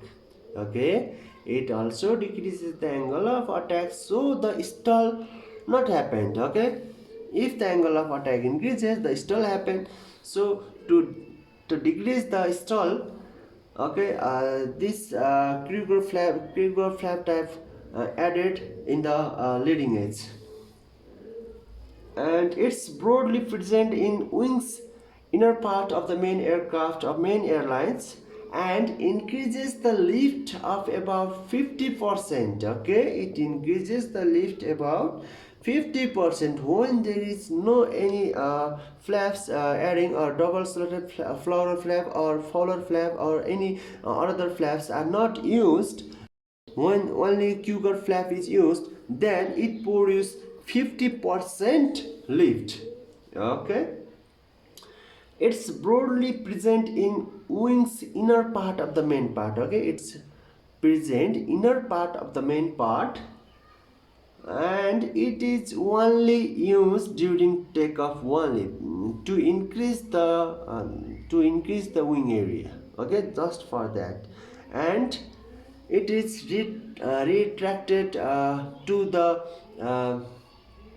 the main part after climbing after reaching some height. Okay, so it increases the stall angle up to 25 degree. Okay, it decreases the angle of attack. So this is all about slats. And now talk about combination of slats and flaps. Okay, both are used simultaneously, so to increase the lift and to increase the drag during landing. Okay,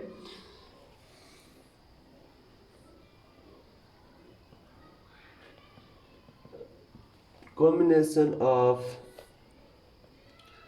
slats and flaps. Okay,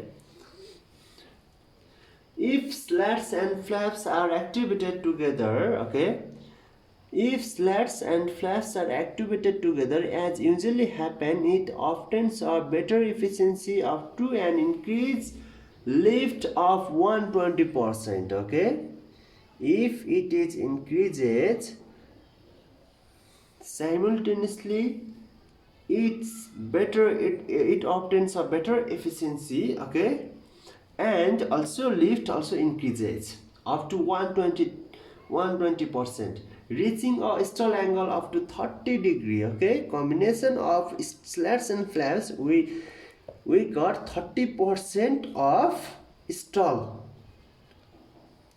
angle, 30 degree, sorry, stall angle up to 30 degree. That means the double of the normal stall angle. Okay, when slats and flaps are not used, okay, the 15 degree is the normal stall angle, but after using the slats and flaps, we get 30 degree of stall angle. Okay, the double of the normal stall angle. All devices on the leading edge and the one thing you have to understand, that all devices on the leading edge and on the trailing edge have to act symmetrically. Okay, they have to act symmetrically, and it is done by computer. Okay, it is done by computer. Okay, and only the pilots do in cockpit only to increase the flaps and slats simultaneously. Okay, for older plane, okay, all the systems are done by the pilot, but nowadays, okay, due to the technology, okay, it is done by the computer. So I'm actually talking about modern aircraft, not about old aircraft. Okay, they are not used nowadays, so I'm not talking about old aircraft. Okay, and for example, okay, I will give one example. Flaps on the right wing, okay, flaps on the right wing have to move at the same speed and at the same distance as the ones of the left wing. Okay, understood? Flaps on the right wing have to move at the same speed and the same distance as the ones of the left wing. If they move asymmetrically, a violent, uncontrollable roll would be flowed. Okay, that means the turbulence will be created, and the vibration starts on the aircraft. Okay, or cockpit or inside the aircraft. Okay, so the aircraft are equipped with system dedicated to prevent the possibility of asymmetric operations. In addition, since during the landing phase it needs to brake the aircraft, the inclination of the augmentation system would be greater than the takeoff phase. Okay, the inclination of the augmentation system should be greater. That means I want to tell you that, okay, during the landing phase, okay, the flaps and slats are totally down to the maximum part, okay, due as compared to the takeoff phase, okay. During takeoff phase, okay, they are extended up to some distance, but in landing phase they are extended up to maximum part, okay. The fore part is the maximum part, but when the run phase is a bit longer, then 3 is efficient, okay, to extend the flaps and slats, okay. So I think you understand this, okay. Combination of slats and flaps, okay, it is mostly important, okay, for pilot also. We have to also understand, okay, it is also important because we have to make the flaps and slats, okay. We are the mechanic. So now let's talk about boundary layer control. Boundary layer control. Beyond the classic method, okay, beyond the classic method already seen, there are other ones based on the control of the boundary layer to increase the lift, okay. These techniques are based on the suction of the boundary layer, okay. These techniques are based on the suction of the boundary layer and on the energy contribution through the blowing. The boundary limit control through the blowing is the current method used. It's less effective than the suction, but its adjustment is easier. In fact, it was employed after the engine gas turbine adjustment. Okay? It was employed after the engine gas turbine adjustment, which provides compressed air. Lots of modern turbine aircraft devices are designed to take the air from the compressor.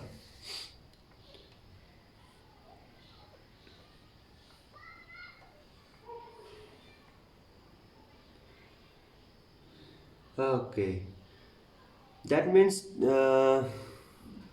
it increases the boundary layer. Okay. Now, the main part of the boundary layer control is the suction, and the suction is taken from the gas engine, okay. So due to this effect, okay, the less drag is produced, okay, the drag is less, and due to this effect, okay, the efficiency will be higher, okay, the efficiency will be higher. So the main important of boundary layer control is the suction, okay. You have to understand this suction, and this much for boundary layer control. And let's talk about aircraft stability, okay. Guys, if you have any problem with this, then please let me know in the comment section, okay. Aircraft stability. Aircraft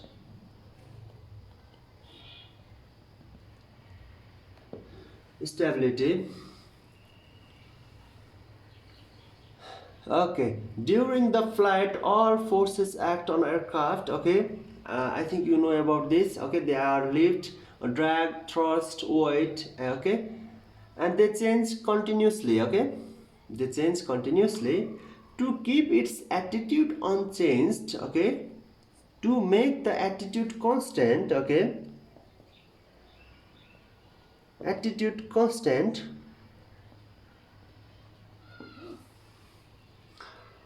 Without many action by the pilot, okay, without many action by the pilot, okay.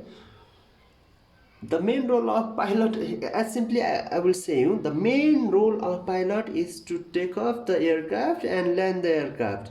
During upper part of the aircraft, okay, all the control is done by automatic, okay. Then the main part of this is is for us. Okay, we have to make the aircraft controlled by itself in the air, okay, while in the upper surface, okay, to maintain the attitude. Okay. Okay, after takeoff phase, okay, okay, all the aircrafts are given one command, okay, that you have to fly at this distance, okay, at this altitude, 20,000 feet, okay, 35,000 feet, okay, 40,000 feet, maximum is 42,000 feet, okay, and they have to fly at that altitude, okay, neither more than 32,000 nor less than 32,000, okay, they have their constant attitude. Okay, I think you got this. So we have to stable, okay, we have to maintain the attitude. The aircraft needs to have a proper intrinsic stability. Okay, what do you mean by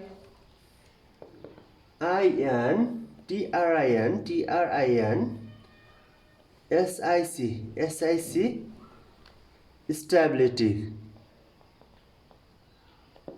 Okay, what do you mean by intrinsic stability? Intrinsic stability means like internal stability. Okay, internal stability.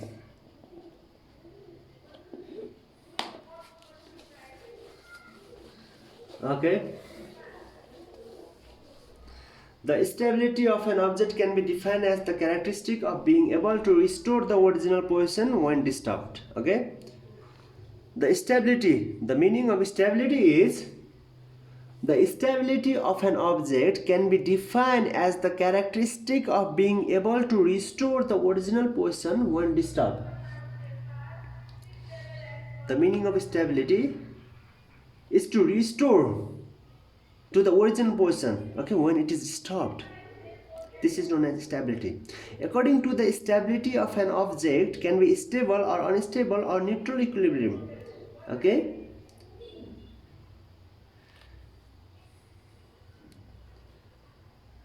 that is, one is stable, okay, when an object is disturbed, okay, it will go to the stable position. Okay, this is known as, okay, stability, and another one is unstable. Okay, another one is unstable and another one is neutral equilibrium.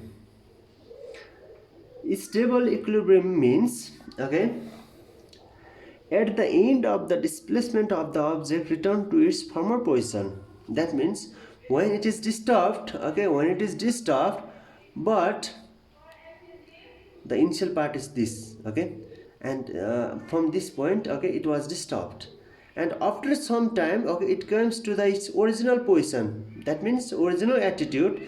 This is known as stability. Okay, there is nothing more.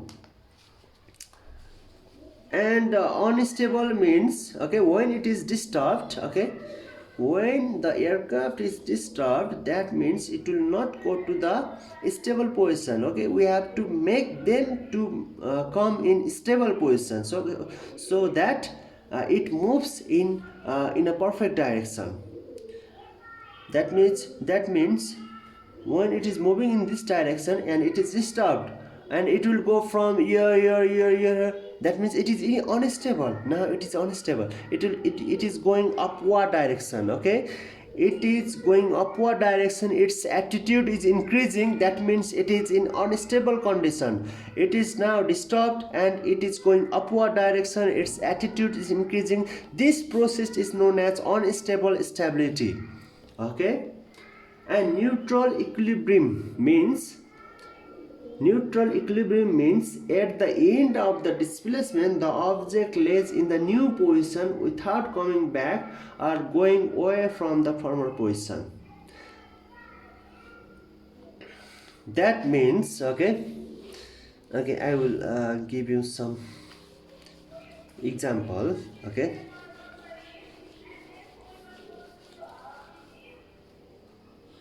Okay, this is the direction of aircraft, and now it is disturbed.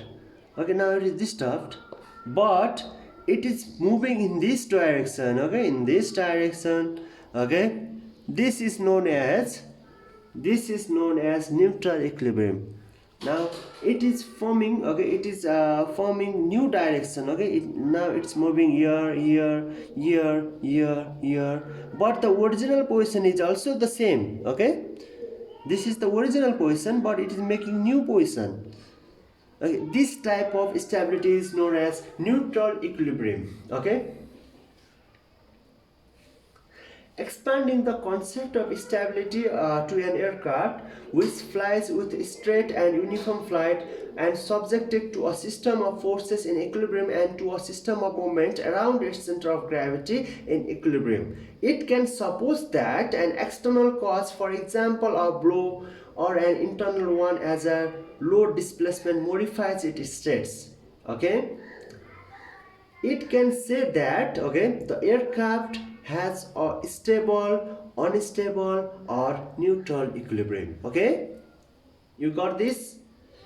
If at the end of the course it returns to its former condition, goes away, or maintains the rest attitude, is known as stable stability. Okay, when if it is not coming in its original position, that is known as unstable, and it making new path. Okay, but not disturb its original position. Okay, its original position is not distracted. Okay, it is moving in its original position but in the new route. Okay, this is the new route. Okay, this is the new route produced by the aircraft.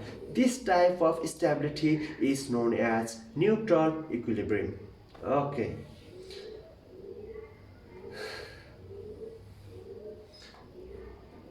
now let's talk about static stability. Okay,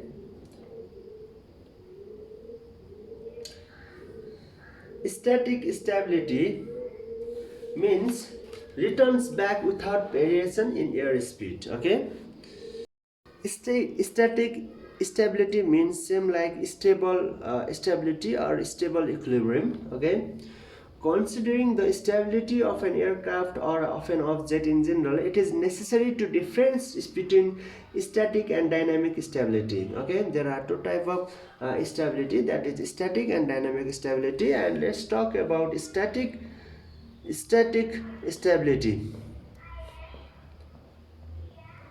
Talking about static stability, okay, it returns back. Okay, when the aircraft is disturbed, it returns back without variation in airspeed. Okay, without changing in its airspeed. Airspeed is constant. Okay, we do not have to increase the thrust.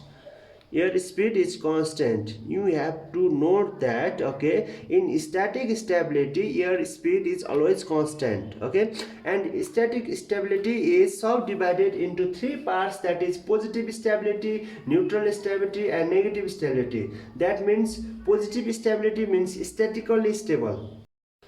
Stability is divided into two parts, that is static stability and dynamic stability. Okay, another one is dynamic stability. What do you mean by static stability and dynamic stability? At first understand the static stability, then we will go to the dynamic stability. The meaning of static stability is returns back without variation in airspeed. That means the speed is constant. Okay, you have to note that the speed is constant in static stability. Okay, the speed is constant in static stability, whereas the speed is not constant in dynamic stability. Okay, when it is disturbed, when the aircraft is disturbed, it returns back in its position, or it goes away from in its position. Okay, we will talk about the subdivision of static stability, but you have to understand that the main difference between static stability and the dynamic stability is that speed is constant here. Okay, the speed is constant here, but the speed is not constant in the dynamic stability. Okay, I think you got this. It is important in your exam. And static stability is subdivided into three parts, that is positive stability,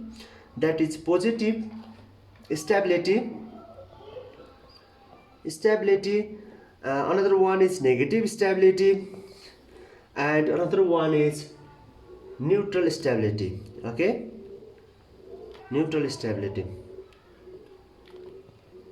And positive stability is statically stable, okay, and neutral stability is statically neutral, and negative statically is statically unstable. As I already told you, okay, positive stability means when aircraft get distracted or when aircraft disturbed, okay, from its original position, then automatically comes in its original position from after some time. Okay, that means when the aircraft is disturbed, the aircraft direction is this, okay, and it is disturbed now, okay, it goes away from this here, this here, and again comes in original position. Okay, now this type of stability is known as static stability, positive static stability. This is known as positive static stability. Okay, in this condition, okay, the pilot has not to do anything. Okay, it is okay, the external power is not applied in this situation. Okay, that means, okay, it is automatically come in its original position. Okay, this type of stability is known as positive static stability. And negative means when the aircraft is disturbed from its original position, okay, it goes away from the original position. It will go upward direction, it will go downward direction, it will go some backward direction. Okay, whatever direction it goes, but it will not come in its original position. This direction it will not come. Okay, this type of static stability is known as negative static stability. Okay, this type of stability is known as negative static stability. Okay, and talking about the neutral stability means, okay, neither the aircraft is disturbed nor the aircraft is coming in its original position. Okay, the aircraft is creating new direction, okay, new path. Okay, that means when it is disturbed, okay, it moves like in this direction. Okay, that direction, that means the aircraft is not going from the original position. Okay, the aircraft is not going from its original position, but it is creating new path. Okay, it is creating new path, that means it is the new path. Okay, this is the new path. This type of stability is known as neutral static stability. And talking about the dynamic stability, it is same as the dynamic stability, but okay, there are also positive, negative, and neutral stability. They are same, but for the dynamic stability, the airspeed is changed. Okay, dynamic stability, the airspeed is changed, but in the static stability, the airspeed is not changed. Okay, now let's talk about how to control the, okay, instability. Okay, now there are two ways. Okay, two ways of controlling. Okay, one is, okay, active stability, one is active stability, another one is passive stability. Okay, one is active stability, another one is passive stability. Okay, active stability is, okay, detected by the gyroscopic and controlled by computers and flight controls. Okay, that is, okay, this is performed by, okay, this is performed by the pilot. Okay, this is performed by the pilot. As simple, if I want to say in one word, okay, active stability is performed by the pilot. Okay, that is pilot is active. Okay, in this situation pilot is active to control the instability. Okay, for passive stability, okay, it is automatically comes in its original position because of the aerodynamic features. Okay, because of the aerodynamic features, that means neither pilot has to do something nor the controller has to do something. Okay, that means autopilot. Okay, so in this situation, okay, it will come in its original position due to the aerodynamic features of the aircraft. Okay, it is automatically. Okay, this is all about controlling. Okay,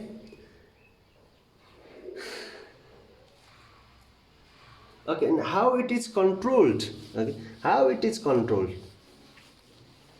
There are three types of process to control the stability. Okay, transversal stability, directional stability, and longitudinal stability. Okay, I think you know about this type of wave. Okay, longitudinal. Okay, this is longitudinal. Okay, and what is transversal? Transversal, this is transversal. Okay, and directional stability means this is directional, this is vertically downward. Okay, this is longitudinal. Okay, this is transversal. Okay, versal, and this is directional. This is directional. Okay, there are three types of uh, waves. And transversal stability. Okay, at first go to the longitudinal stability. Okay, longitudinal stability okay, refers to the pitch. Okay, that means pitch up, pitch down. Okay, that nose up and nose down. And transversal stability means transversal stability to maintain the okay rolling activity. Okay, to maintain the rolling activity. And directional stability means to maintain the yaw movement. Okay, yaw movement. In this way the aircraft is stable. Okay, longitudinal, I will again say it, longitudinal stability maintain the pitch stable. Okay, transversal stability maintain the rolling stable, and directional stability maintain the yaw stable. Yaw, yaw. Okay, yaw movement. Yaw means that. Okay, this is known as yaw movement. Okay, and longitudinal movement means this type of. Okay, this type of longitudinal movement. And directional movement means a transversal movement means this type of. Okay, this type of rolling, rolling. This is in this way stable. They are stable. Okay, now last chapter about last chapter of aerodynamics. Okay, that is Dodds rule. Please, if you like this video, please do subscribe. Okay, it will be more helpful, and it motivates me, okay, to make more videos. So now talk about last chapter, the UTCS Dodds rule. Okay, combination of yang. Okay, it is just like combination of yawing plus rolling, rolling, rolling motion. Okay, Dodds rule is simply known as combination of yawing and rolling. Okay, rolling means this, yawing, rolling. Okay, yawing, rolling, this is known as the Dodds rule. At first,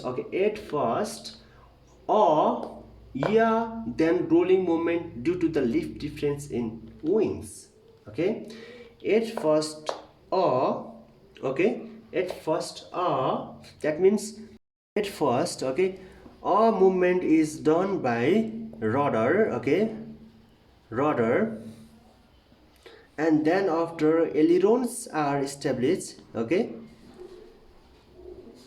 ailerons are activated, okay, and due to the pressure difference, okay, due to the pressure difference between two wings, okay, rolling is activated, okay, rolling moment is activated. Weaker positive directional stability as opposed to the positive lateral stability, okay, weaker positive directional stability as opposed to the positive lateral stability, and then after swift angle is created, okay, swift angle is created and directed to backward direction, okay. Most important factor that causes dross roll is by swift angle, and after in the motion dihedral come in the action to affect, okay. Okay, I think you got this. Do you understand or not? Most important factor that causes toss roll is by the swift angle, okay. In short form, if it is asked in your exam, okay, what is the most common factor to activate the toss roll is known as swift angle, okay. You no need to understand that yawing, pitching, rolling, okay. You no need to give the explanation of yawing, rolling, okay, and positive lateral stability, okay, directional stability, okay, swift angle created, like that type of stuff. You no need to say, okay. It is just for you to understand. For your exam, okay, you have to give the swift angle, okay. Swift angle is the main factor to cause the toss roll. And after in motion, okay, after in motion dihedral come in the action. What do you mean by dihedral? What do you mean by dihedral? I already told you about you. Dihedral. Okay, dihedral angle means, okay, dihedral angle means, okay, the angle between the two wings, okay. This is the angle. This is the wings of left and right, okay. Now they are in horizontal form, okay. They are not rolling, okay. The okay, the horizontal line is straight, okay. That means the lateral axis and the longitudinal axis are perpendicular with each other, and after some time, okay, after rolling, okay, they make some angle, okay, they make some angle, and this angle is known as dihedral angle, okay. This angle is known as dihedral angle. This is just for uh, information. It is not important for your exam, okay. Dihedral means this angle. Okay, I think you got this.